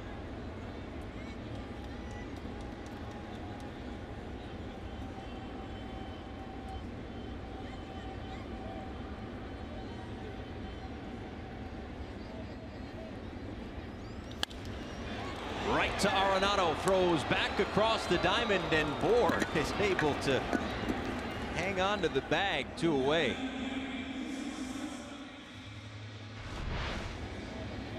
Great swing from Rojas. Line drive. Wrong guy. Don't hit the ball to that side. Oh, the quick release from Arenado. Are you kidding me? That ball was already on its way back to first base. Justin Bohr made the final step. That's like one of those. It's like pop time. That too. That's like one of those second nature things. Like as that ball's coming off the bat, he knows what he's doing. There is no hesitation whatsoever. Start to get your feet ready to make a throw across the diamond before you actually catch the ball. Strike to Lewis Brinson. So many things about Nolan Arenado that make him a terrific defender. 5-time Gold Glover. He's won in each of his first 5 seasons. The only infielder in Major League history to do it, as Brinson goes right back up the middle. 4 into scoring position, 2 on, 2 out in the 7th.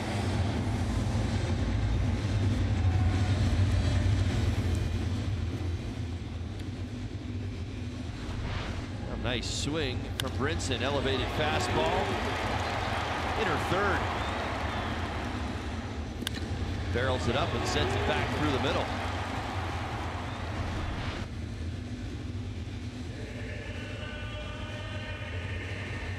So that is going to be the end of the night for Jose Urena.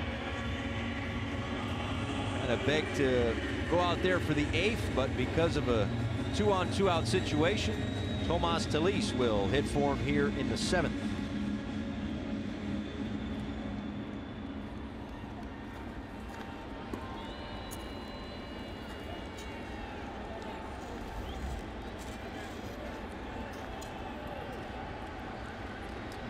Some confusion with Bud Black and the home plate umpire Chris Conroy.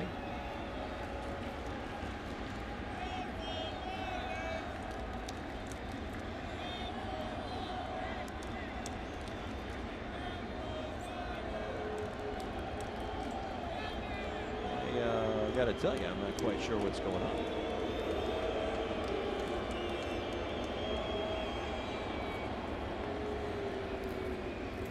Looks like Black may actually be making a double switch.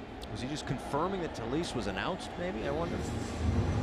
Maybe there was an accelerated approach to the Telis' bat as Telis was scurrying up to home plate. All right, well, Adam Ottavino is going to come in. Bud Black makes the Florida Lottery call to the bullpen. And it will be a double switch. It could very well be a phone issue. We're not quite sure what it is, but either way, we'll go old school and just talk to one another. How about that, face to face? Here comes Ottavino. Going to step aside here at Marlins Park as the Marlins threaten 2 on and 2 out. Florida Lottery call to the bullpen.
Nothing deficit for the Marlins, but they are threatening here with 2 on and 2 out. Adam Ottavino is in, pitching in his 14th game.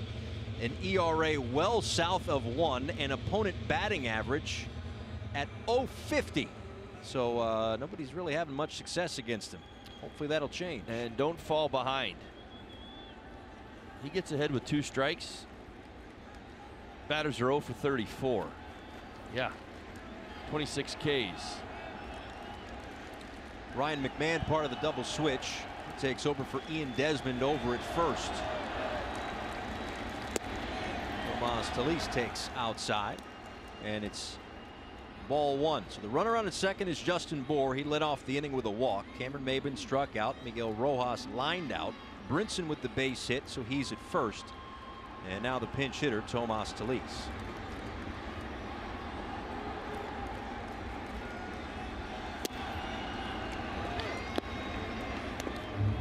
Talise has typically been the first bat off the bench in pinch hitting situations for Don Mattingly. His overall numbers this year at 214. His pinch hit numbers 2 for 15, but circle the highlighted 429 in his career against the Rockies, because that's the trend that you hope continues right here. I'll tell you what, a little bit easier to explain the 26 strikeouts in 13 2/3 innings that you're watching right now with that frisbee he's throwing. My goodness gracious, the movement all the way back to the outside corner. As I will remind you, throws hard too. 94, 95 miles an hour on the fastball. Has not even thrown one yet. There it was. Talise fouls it off. Yeah, he almost felt like that was the setup, trying to spin a few sliders to the outside corner and then try to get into the hands of Talise.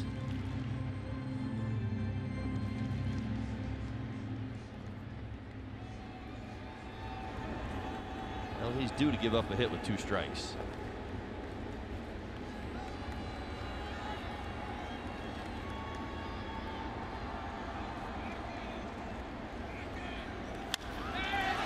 Ground ball to Story, who throws to first. And Ottavino gets the job done for the Rockies.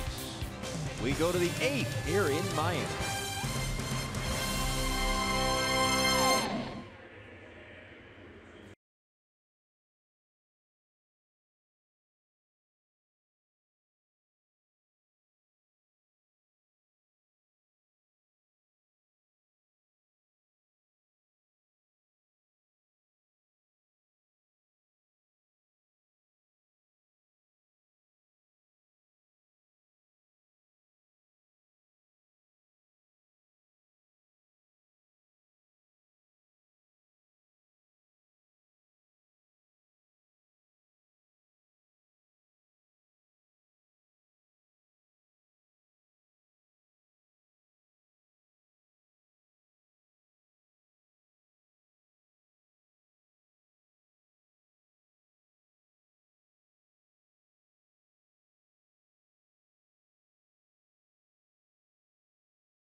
Started by Tyler Anderson, but he left after an inning and a third. Had a bit of a heartbeat issue. He's been checked out by the doctors here, and it sounds like everything is okay, so that's certainly good news for him. So Antonio Senzatella came in, and he was superb for 3 2/3. Oh, and by the way, also drove in the game's only run with this RBI double. Home Gerardo Parra back in the 5th inning. That's been it. Jose Urena was very solid tonight as he goes 7 innings, matching his longest outing of the year. But he gives way for Nick Whitgren, who will take over here, try to keep this at a 1-0 ball game as we move to the 8th inning, pitching in his 4th game, joined the team out in Milwaukee. So those numbers about a week or so old. He'll face Ryan McMahon, and then the top of the order, Pat Valaika and Charlie Blackmon. Speaking of Anderson and his injury news, DJ LeMahieu got the start. He is also out of this game, a little hamstring injury for him. So a couple of training room visits for the Rockies tonight as McMahon takes ball 1.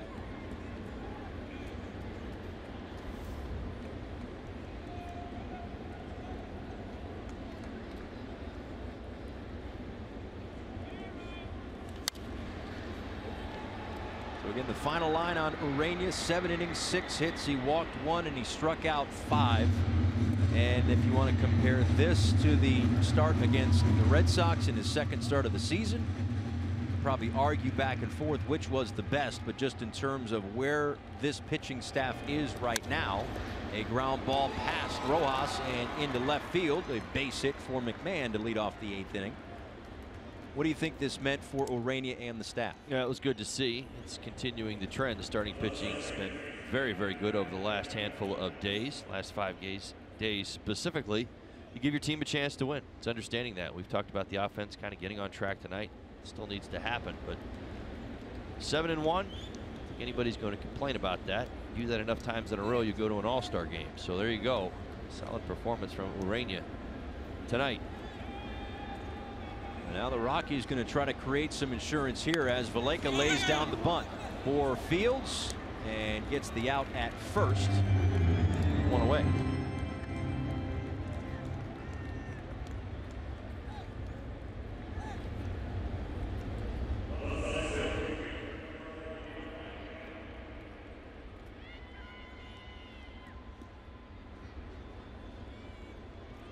Whitgren are going to be walking a little bit of a tightrope here with Charlie Blackmon up and Nolan Arenado on deck, trying to protect this 1-0 lead. JT out to talk approach, how they want to go at Charlie Blackmon. This is not the conversation where you're, we've got a base open and maybe we kind of want to work around him.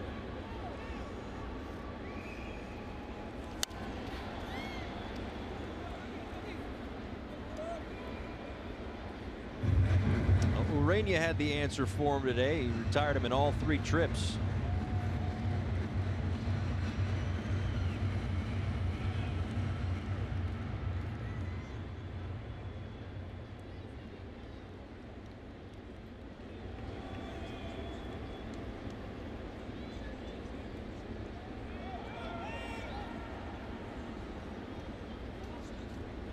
That's how they picked off LeMahieu before. They picked him off at second base. Call that was challenged. Kelly Olynyk is here. Sorts of stars in the house. We saw Antonio Brown before. We got basketball, football covered. Need to scour the seats for a hockey player. Our crew's good. They'll find one. I trust them.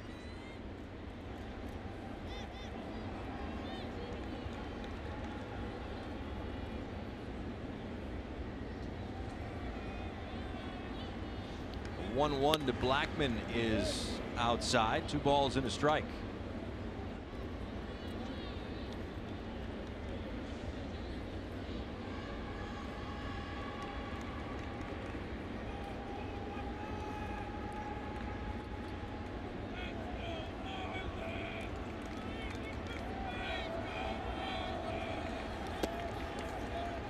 Atlow 3-1. No one currently up in the bullpen for the Marlins.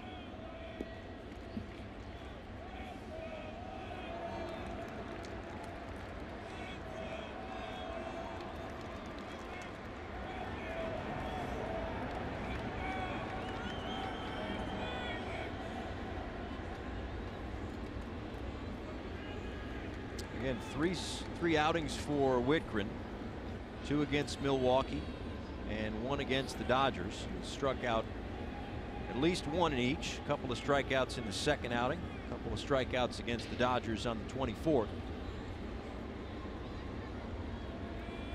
As he delivers a 3-1 to the 2-time All-Star, who sends this one in the air to Maben in left field, and Blackman is 0 for 4. Nice job by Nick Wittgren. Out on the outside part of the plate. MLB At Bat is your #1 app for Marlins baseball. Customize your experience to catch every moment this season. Get Marlins home screen icons and features such as MLB.TV Game of the Day, pitch tracking, in-game highlights, live radio broadcast, stats, news, and more. Download MLB At Bat today.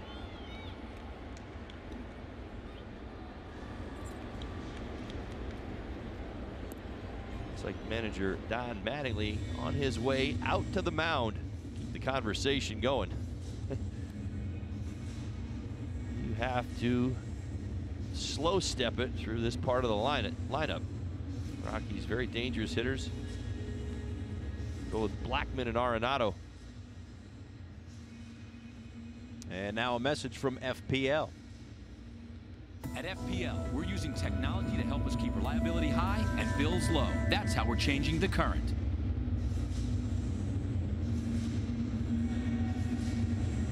Paul Severino, Todd Hollandsworth, big spot in this ball game. As Ryan McMahon in as part of a double switch in the 7th inning, gets his first at bat, base hit, moved to second on a sacrifice bunt. Charlie Blackman just retired on a fly ball, so now it's Nolan Arenado, who was 0 for 3 in this ball game, struck out back in the 1st inning. One of 5 strikeouts for Jose Urena tonight, who went the first 7.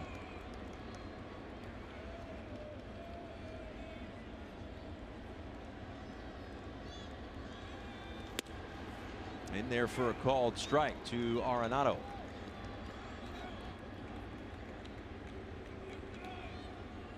We've already seen the defensive exploits of this young man. Arenado, a couple of deep drives tonight. Brinson has made him 0 for 3. Specific, a couple of nice running catches. Below the zone, 1-1. These two have seen each other 3 plate appearances. A walk, a strikeout, and a hit. An RBI for Arenado. And now the 1-1 is outside. Realmuto thought about it, but back to second is McMahon.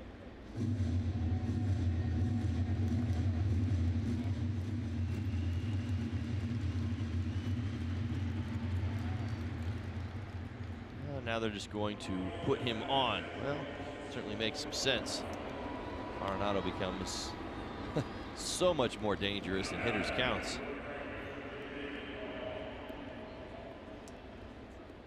Also sets up a force anywhere with 2 outs here in the 8th. As David Dahl digs in, 1 for 3, extended his hit streak with a single back in the 6th inning.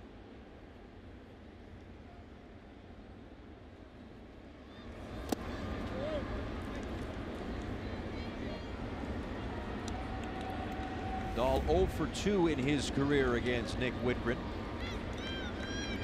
Struck out as well.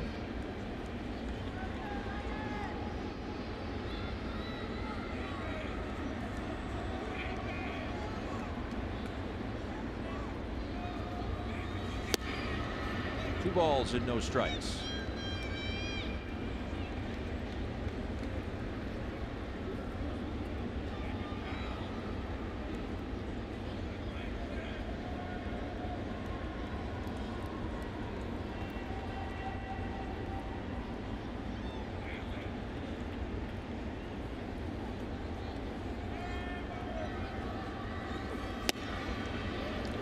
Nice pitch. 2-0 curveball to the outside corner. Mentioned earlier in the ball game, Dahl has hit at every level. 5 games back, has hit the major league level as well.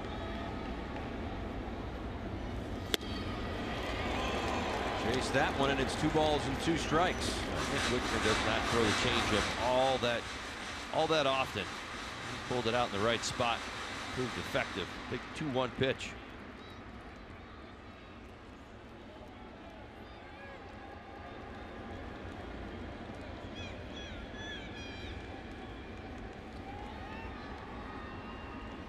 McMahon at second, Arenado at first, as that one is outside. The count runs full. A head start for both base runners.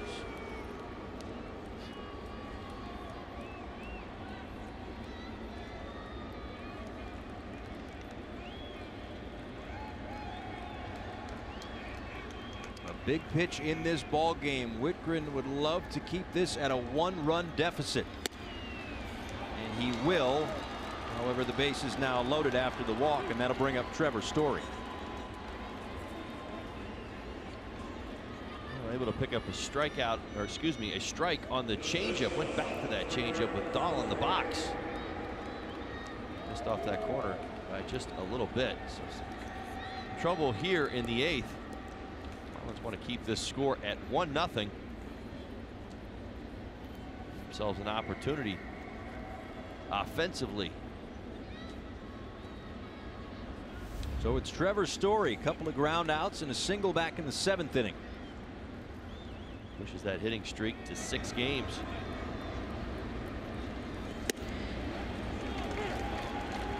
Down the middle for strike 1. Good numbers with runners in scoring position for him this year, and already a couple of grand slams.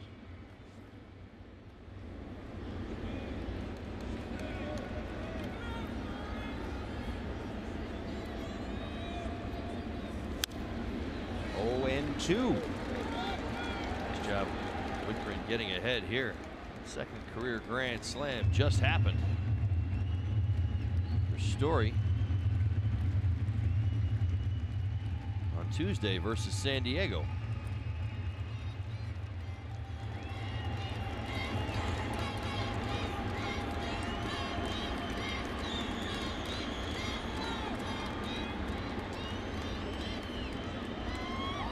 Man, Arenado, Dahl, the runners third to first. It will be an 0-2 pitch from Whitgren. Got him swinging. A huge strikeout for Nick Whitgren to leave the bases loaded in the 8th and keep this a 1-0 deficit for the Marlins.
Florida is brought to you by Sylvester Comprehensive Cancer Center, in pursuit of your cure, and by your South Florida Honda dealers.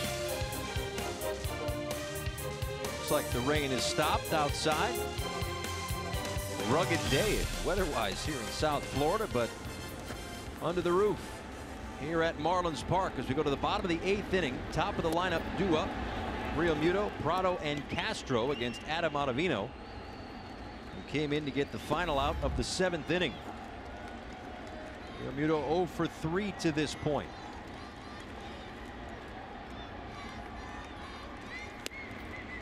And a called strike. Well, we talked about it before.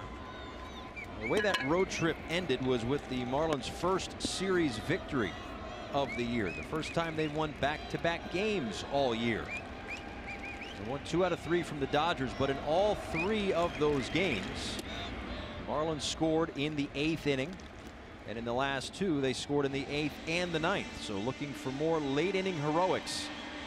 And Don Mattingly and the staff will tell you all you can ever ask for is that your starting pitcher keeps you in the ball game, gives you this sort of opportunity late. And Jose Urena certainly did that. As Real Muto will get it started in the bottom of the 8th inning with a leadoff single. How about it? In at bat adjustments. My goodness gracious. Now, Ottavino went at and threw this frisbee, as I called it an inning ago, earlier in the count. And I was watching the front side. JT Realmuto, his front side, he kind of flinched at it. It's not a very comfortable slider. But you know what? He set himself up to say, you know what? If he throws it to the inside part of the plate again, I'm not going to pull off. I'm going to be comfortable. Look at that swing. That's looking for a pitch, executing your swing, and getting the exact result you would expect.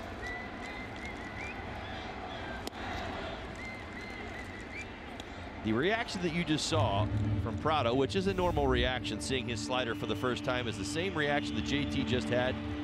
Next time he saw it, he lashed it into left field. Good stuff.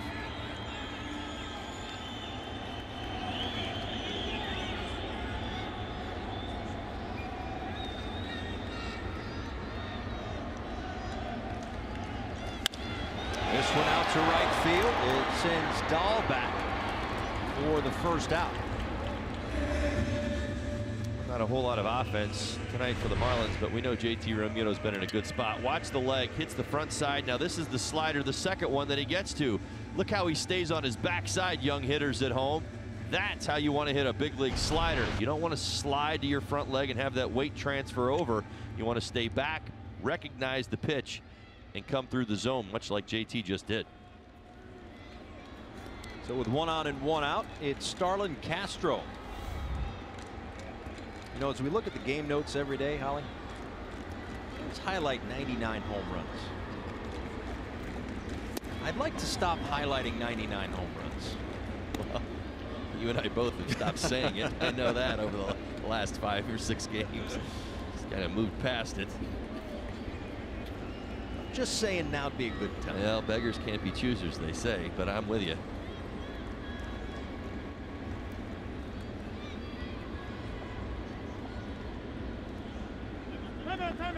Time called as Ottavino throws it anyway.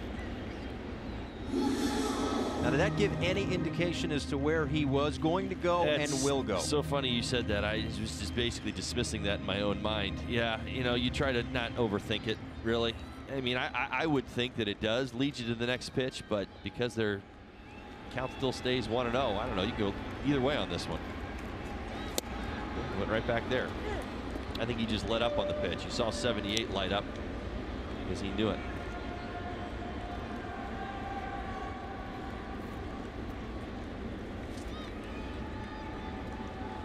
What that separation, huh? 95 and 77. The ball that moves about 14 feet from right to left. Castro lines that one foul. You know how I like to wind things together and have it all make sense. You mentioned the 99 at bats. Excuse me. Well, now I just buried the lead. 99. Go ahead. 99 home runs that Castro's sitting on right now. This is the longest homerless streak to begin a season he's endured. How many at bats do you think it's been?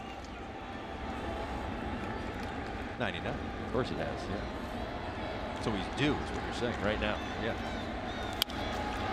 Might take a base hit if it gets through. Nice play by Valaika. Can't get out of his glove. And the Marlins have 2 on. Now, when I say beggars can't be choosers, you know what? You're right. Marlins will take the base hit. No doubt about it.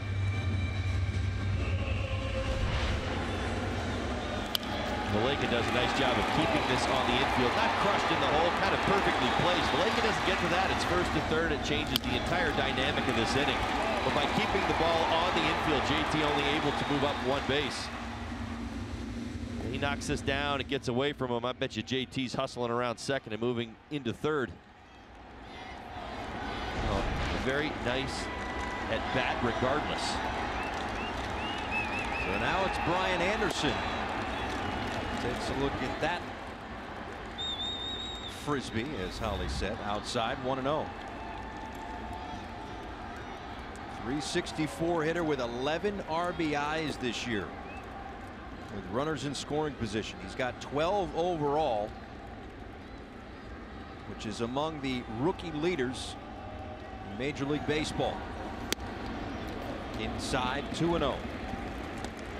Just one more note on the Castro at bat. Mentioned Ottavino, how dominant he's been this year. Hitter's now 1 for 36 with 2 strikes. That's the first hit he's given up this season with 2 strikes. Nice at bat by Castro.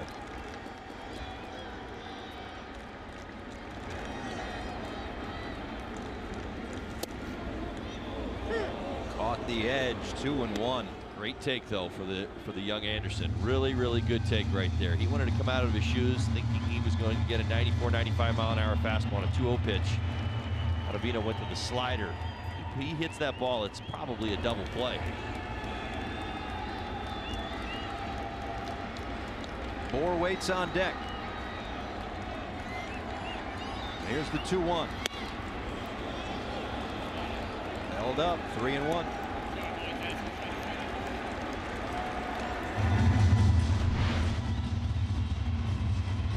You get some strange takes from right-handed hitters, don't you? It's the frisbee effect that he's got on that slider. Hitters count for Anderson. Take strike 2. You've got to really fight the urge to let that front side leak, you know, while respecting 94 miles an hour. Keep that front side in. You saw JT Realmuto do so well. He was able to keep his front side down and in, so he could stay on it.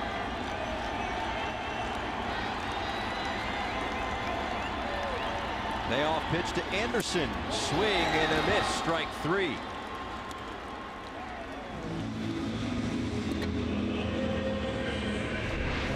Steady diet of sliders. This one off the outside corner.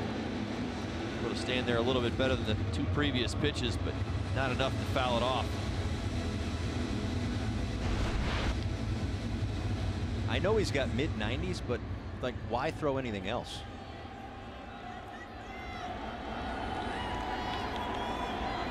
If I were to pick a hitter tonight for this situation, it would be the man in the box. 3 best at bats of the group tonight. A walks, a base hit his first time up. Seeing the ball well. Which is his outstanding numbers here at home for the last 5 games. A little over 375. Realmuto at second, Castro at first. 0-1 DeBoer here in the 8th. Taps this one in front of home plate. Picked it up just to the right of the line. Iannetta tried to get an quote-unquote easy out right there, but he didn't get to it quick enough.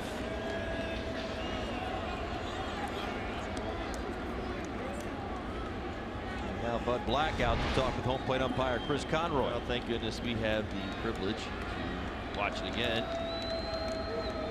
Oof. I'll tell you what, it just tipped to the other side of the line. You know, the other thing that's a foul ball. I'm convinced, but I mean, it's as close as you're going to get.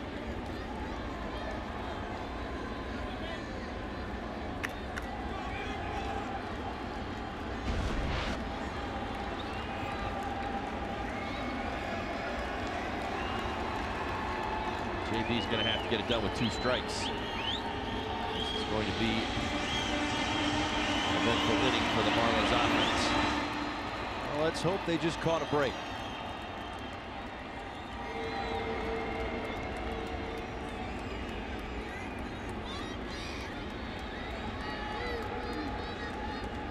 Oh, and 2 DeBoer. Called strike 3.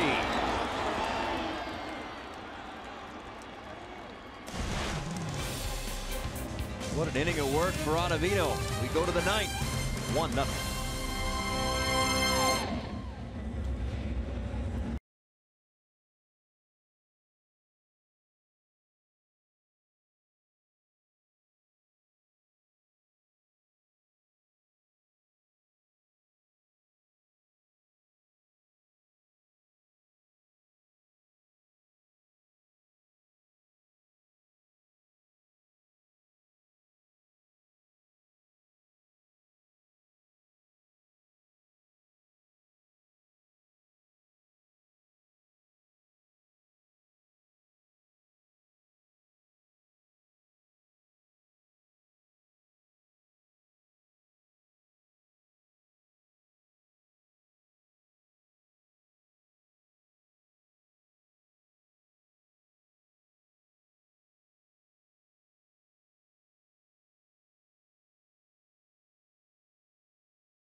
One out. Brian Anderson struck out, and then Justin Bour struck out. Adam Ottavino is really just that good, by the way. He is certainly fun to watch unless you're in the box against him, as Justin Bour just was. Well, he certainly is right now, and sometimes what ends up happening for pitchers, they're at one step ahead of the hitters, right? So, all right, backup slider. I'm thinking, oh, he's going to throw him one of those, and the big man JB's going to get to it. And just as soon as you think he's going to go right back to it, right? We talked about it against Anderson. He throws 95-mile-an-hour fastball down the middle of the plate at the knees. It's a borderline pitch. He's just one step ahead. Sometimes that happens. Guys will get in grooves and you start putting up ridiculous numbers. Ottavino doing just that this season.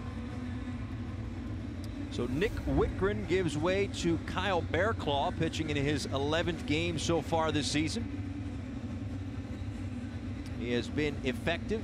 He pitched well in the game that Urania started in Milwaukee. It was on the mound when ball fall in left field and tying run came in to score. Otherwise, it may have gone a different way, but they have moved on since then. It's nice to see him back on the bump. He'll face Gerardo Parra and deliver just upstairs. After Parra, it's going to be a pinch hitter for the pitcher. Looks like Cuevas out in the on-deck circle, and then after that, Chris Iannetta. The 1-0.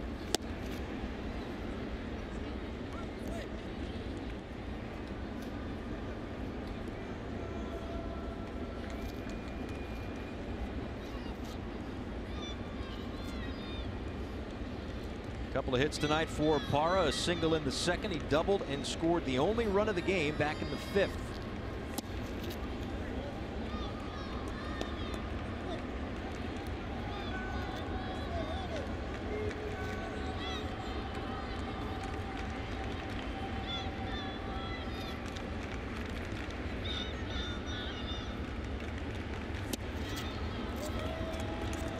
A 4-pitch walk. As some of those were just off the edge.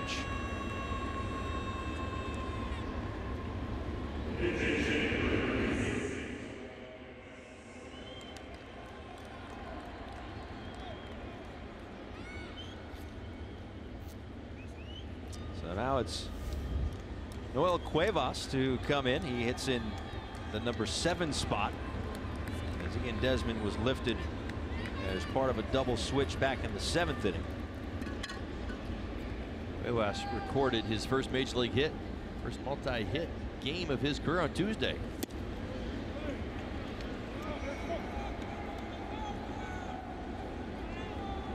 He's got some Florida ties as well, as he attended Monteverde Academy in Monteverde, Florida. In his major league debut this year.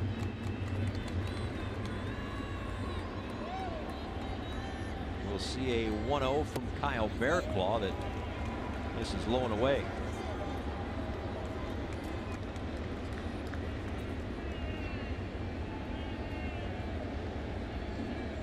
Juan Nieves going to join the discussion out on the mound. Bearclaw yet to throw a strike. A couple of borderline pitches to Parra. Certainly wants to get back online before this inning gets out of hand. 1-run ball game. Well, here's the thing. I mean, listen, Bearclaw is a veteran. He's been in the major leagues long enough to not be frustrated by, you know, whether or not a ball is a strike or vice versa. But that's got to be frustrating. Tight game, 1-run game. You're throwing pitches, and they're not being called strikes. Then you walk the leadoff guy. You got to stay focused.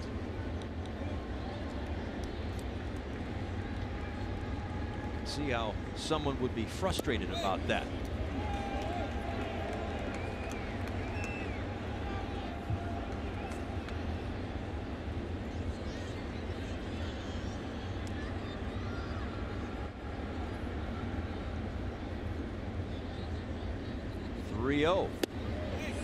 That misses low. Back-to-back 4-pitch walks for Kyle Bearclaw.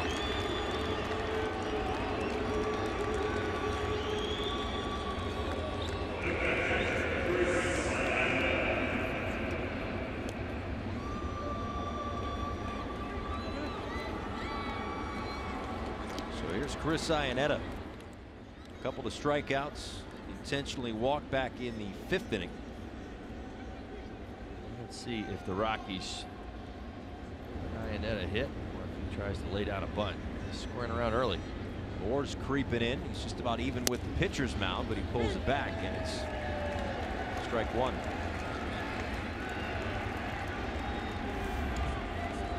Coming up on the WB Mason Marlins Live postgame show, Craig Minervini, Gabby Sanchez walk you through the opener of this 3-game set against the Colorado Rockies. We'll hear from Don Mattingly and also discuss the much anticipated return and 2018 debut of Martin Prado. The 0-1 is bunted right to Prado. He fields and throws to first. They execute the sacrifice, and it's second and third, one away.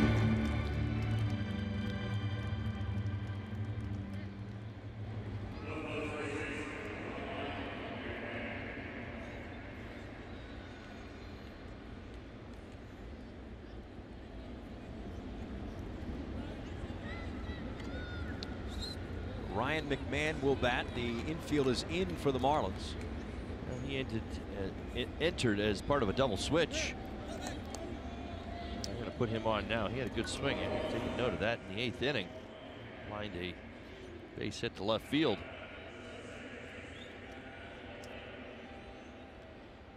So it sets up a force anywhere with one out here in the 9th inning.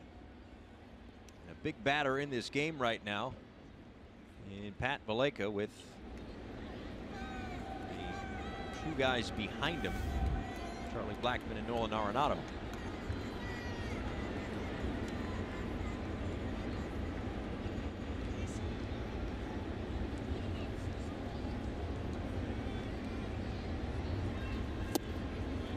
Called strike. Valaika came into the ball game in the 4th inning as he replaced DJ LeMahieu, who left this one with a tweaked hamstring.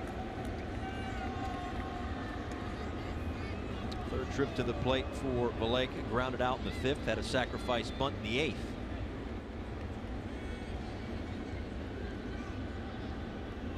Did he go? He did not. Well, this is going to be the test. We've noticed Bearclaw start to this inning. It's about as close as it's going to get. Fastball command is not quite there. Bearclaw leaning on that slider. Very well may be the way he goes this entire at bat. Moore in at first. Rest of the infield is back on a 1-1 pitch. Now 1-2. Noticed about Bearclaw throughout his career. Certainly saw some of this last year. A lot of times his slider will get his fastball back in the zone. As we watched as this inning opened up, he lacked the fastball command. Couple of sliders. You see that 94 right back to the outside corner.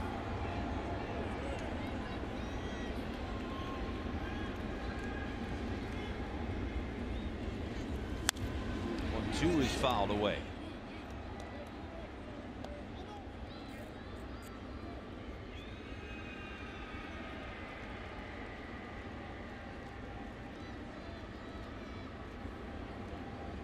Seventh career game against the Rockies for Kyle Barraclough. Yet to give up an earned run.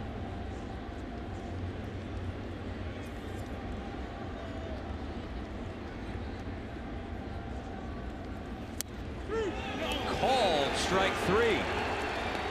Now, for whichever ones he didn't get against Parra, he may have gotten one there against Valaika. Sometimes it's best to back it up. Oh. This is just dirty for Barraclough. He threw him a couple sliders away, but sometimes as a hitter you forget about the inside part of the plate. And you think righty on righty matchup, slider's going to break away to the outside corner. Righty's going to try to make his dirtiest, filthiest pitch to me on the outside part. What's he do? He backs it up to the inside corner and gets the call. Huge out here in the ninth. They are still loaded for Charlie Blackmon. Strike 1. Blackmon 0 for 4 tonight. 0 for 4 in his career against Barraclough.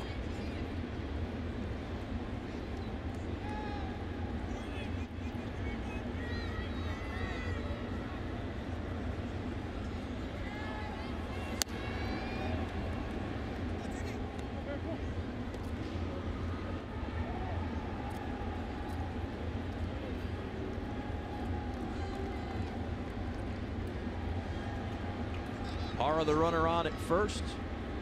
Cuevas is at second. And McMahon is at first, all reaching via the walk. Fouled straight back, and it's 1-2. Barraclough right at him. A couple of fastballs. 1-2. We've seen this time and time again here in 2018. Great place for the changeup. See what he chooses to do. He has not shown the pitch yet.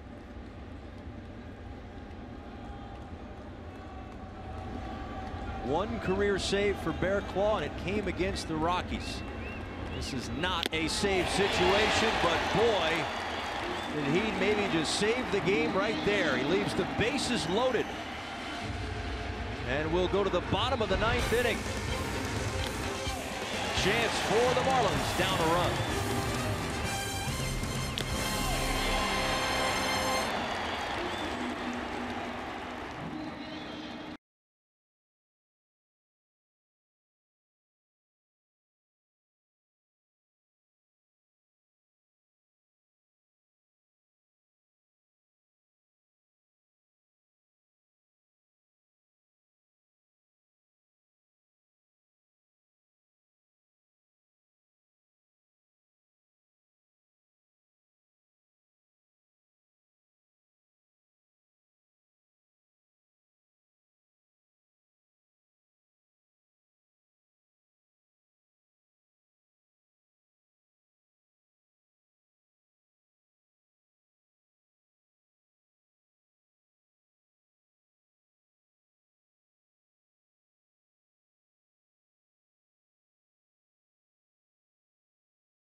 Marlins baseball on Fox Sports Florida. It's been a good one to this point. A 1-0 deficit, however, for the Marlins as we go to the bottom of the 9th inning. Saw the heroics from Miguel Rojas in the 17th inning. Let's hope it doesn't go that long tonight. Let's hope the outcome's the same. They won that game 2-1. If they win this game, it might be that same score. A pinch hitter off the bench for Don Mattingly as Derek Dietrich is going to lead things off. Takes over for Cameron Maybin. And he will face Wade Davis. 9 saves out of 10 opportunities. The 9 saves. Well, that's tied for first in the National League.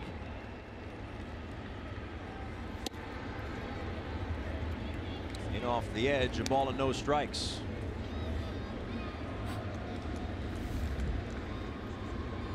Career numbers against the Rockies, a .366 hitter. And 5 hits and 37 at-bats on the road trip as he follows that one back, 1-1.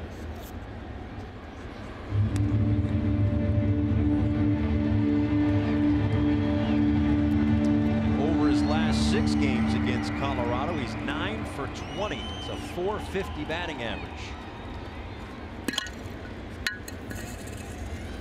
I don't know if he's faced Wade Davis, one of the his closers in the game.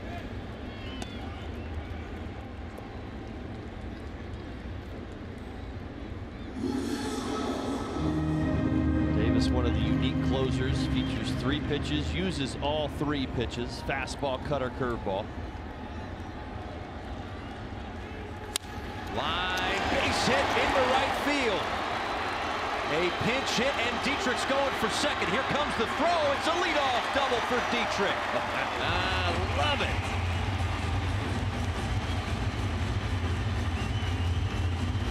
So in his first career at bat against Wade Davis, a 2-base hit to start the 9th. Yeah, good to see. The cutter. Do much, didn't get in underneath his hands. Stayed right there on the inside part of the plate. He rips it into right. Here's what I love. Throws the throttle down, hustling out of the box, thinking 2 right away. That's how you get a hustle double to start the 9th.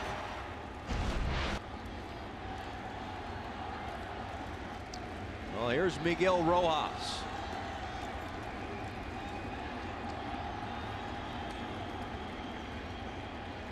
Oh for 3 tonight.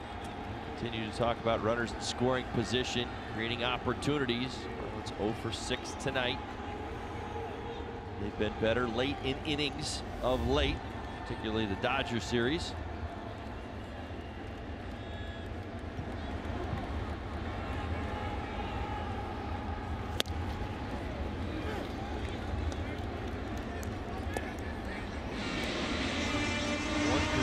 Bat for Miguel Rojas against Wade Davis. He's 0 for 1.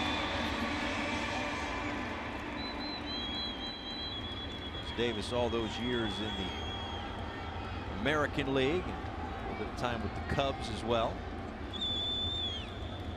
Won a World Series with the Royals in 2015. Well, that's the best thing.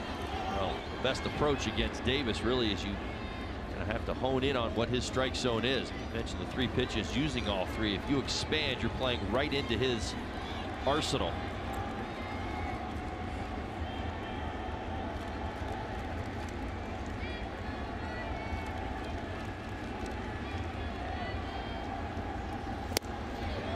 See the combination, the curveball, he can back it up, throws it to both sides of the plate. The cutter sweeps a little bit. The fastball's got a little tailing action on it, so everything's moving.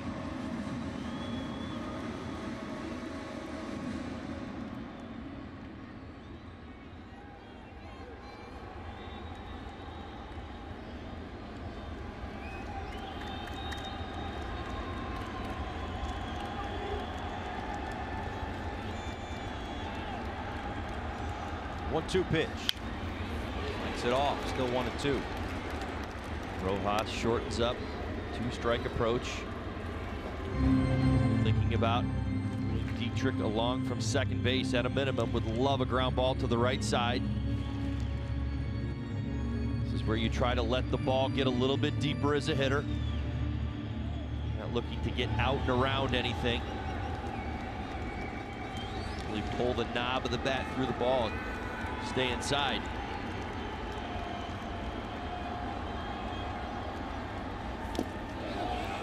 Smothered by Iannetta, no advance. They check over at first. Brian O'Nora says no swing.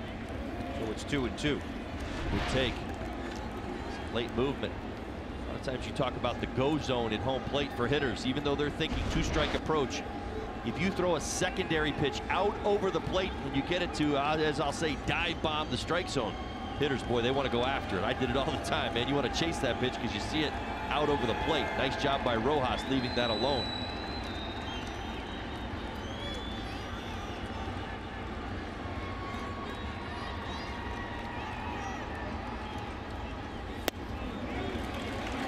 Count runs full. Davis brought over to the Rockies this offseason.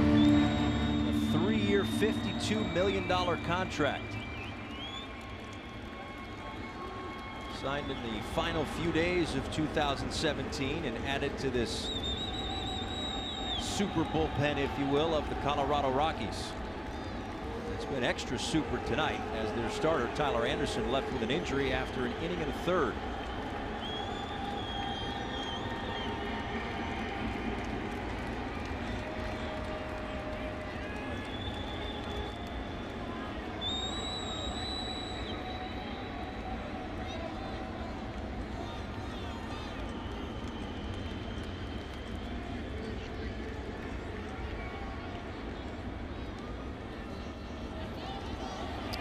Back out to the mound they go.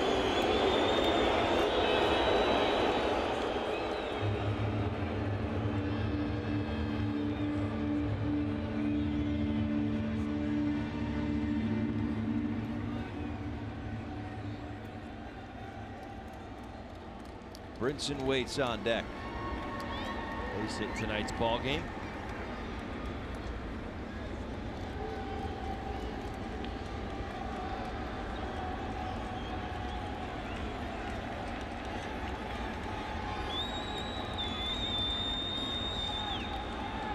Three-two pitch from Davis. In the air, right field line and into the seats. We'll see another.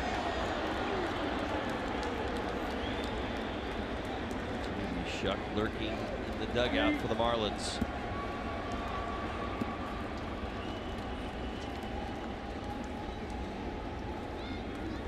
This will be the 8th pitch of the at-bat.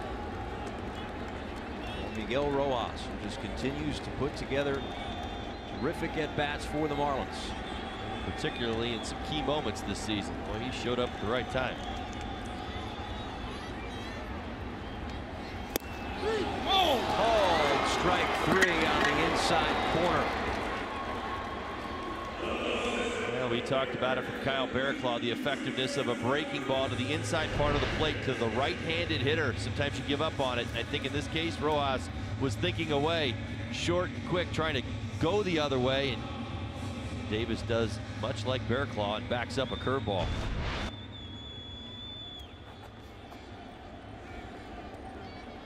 One out for Lewis Brinson.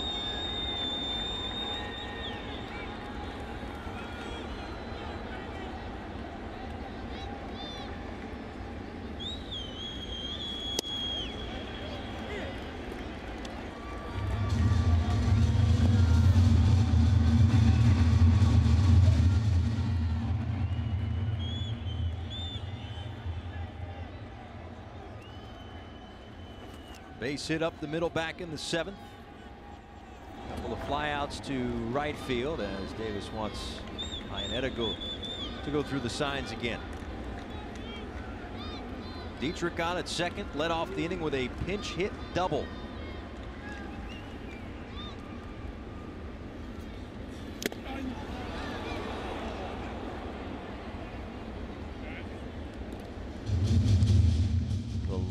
That was a foul ball. It's a pinballing action at home plate. maybe not at all. Maybe the anticipation or combination. Not sure if it was off Brinson's bat, but Iannetta whiffed. Yeah, I think the only guy that caught it was Chris Conroy. You very well might be right. Who didn't budge. Didn't budge. 0-2 now to Brinson.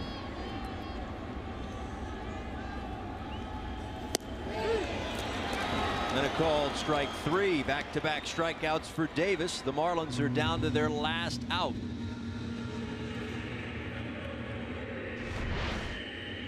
We mentioned the breaking ball. Saw it to Rojas. Saw it to Brinson. Same result. At inside lane.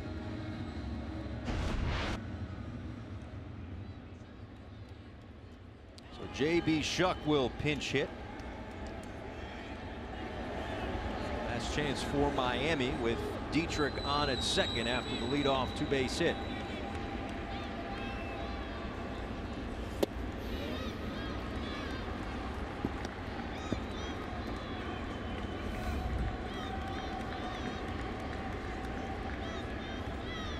Good career numbers for Shuck. 4 for 11. This is Wade Davis, whom he has never faced in his career.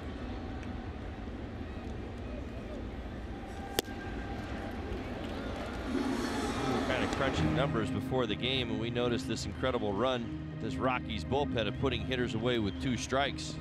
We mentioned Ottavino. Davis no different. 1 hit allowed, and he gets to 2 strikes. Approach has got to be stay ahead, think ahead, and be aggressive. 1 for 21. And he gets 2 strikes on a hitter.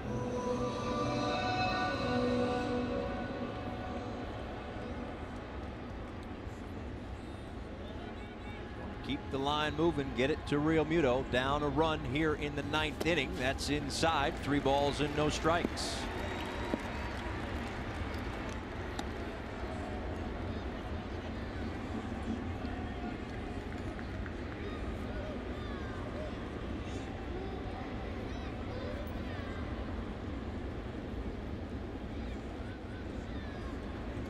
Is there even a thought about swinging here?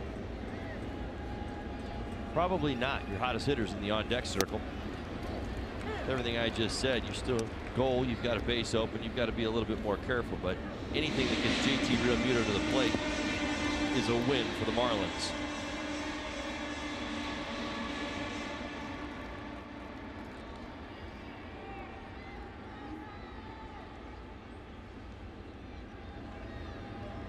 Three and 1 with the tying run in scoring position, and Real Muto will get to the plate. 2 on and 2 out in the 9th. How about that 3-1 breaking ball? Somewhat shocking from Davis, considering how hot JT Real Muto has been. It's a real golden opportunity for the Marlins.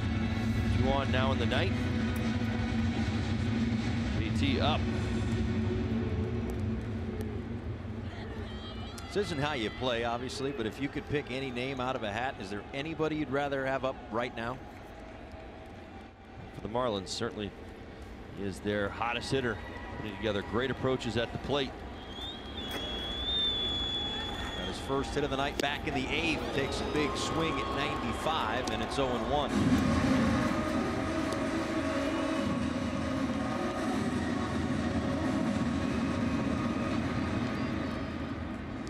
Matchup between these two. Davis and Real Muto, with Dietrich the tying run at second, and Shuck, the speedy Shuck, on at first. That's what you certainly hope you're dealing with Davis. You're disciplined enough to lay off some of the more obvious takes. That right there, ball in the dirt. Got a couple of arms, 2 or 3 arms in this Rockies bullpen that just scream chase for a hitter. Do your best to lay off breaking pitches in the dirt.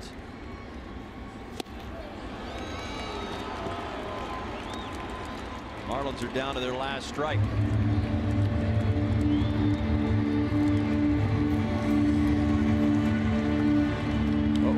Kendrick on at second. The Rockies certainly no need to hold on the runner at first. So the Speedy Shuck has himself a big lead. There's a lot of real estate out there. If Real Muto can find a gap, that might win it.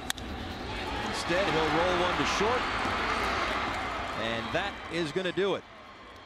So the Marlins are shut out 1-0. And it's the first time since August 23rd of 1980 when Joe Niekro did what Antonio Senzatella did tonight. A relief pitcher earning the win and driving in the only run of a 1-0 game. Now a message from FPL. At FPL, we're using technology to help us keep reliability high and bills low. That's how we're changing the current. Well, Davis locks down the save. He leaves a couple of Marlins on base in the 9th inning. As that's how this 3-game series against the Rockies and the homestand opens up. 1-0 the final. Marlins Live post-game show is coming up after the break. For Todd Hollingsworth and the rest of our crew, I'm Paul Severino. Stick around for the post-game show with Craig Minervini and Gabby Sanchez.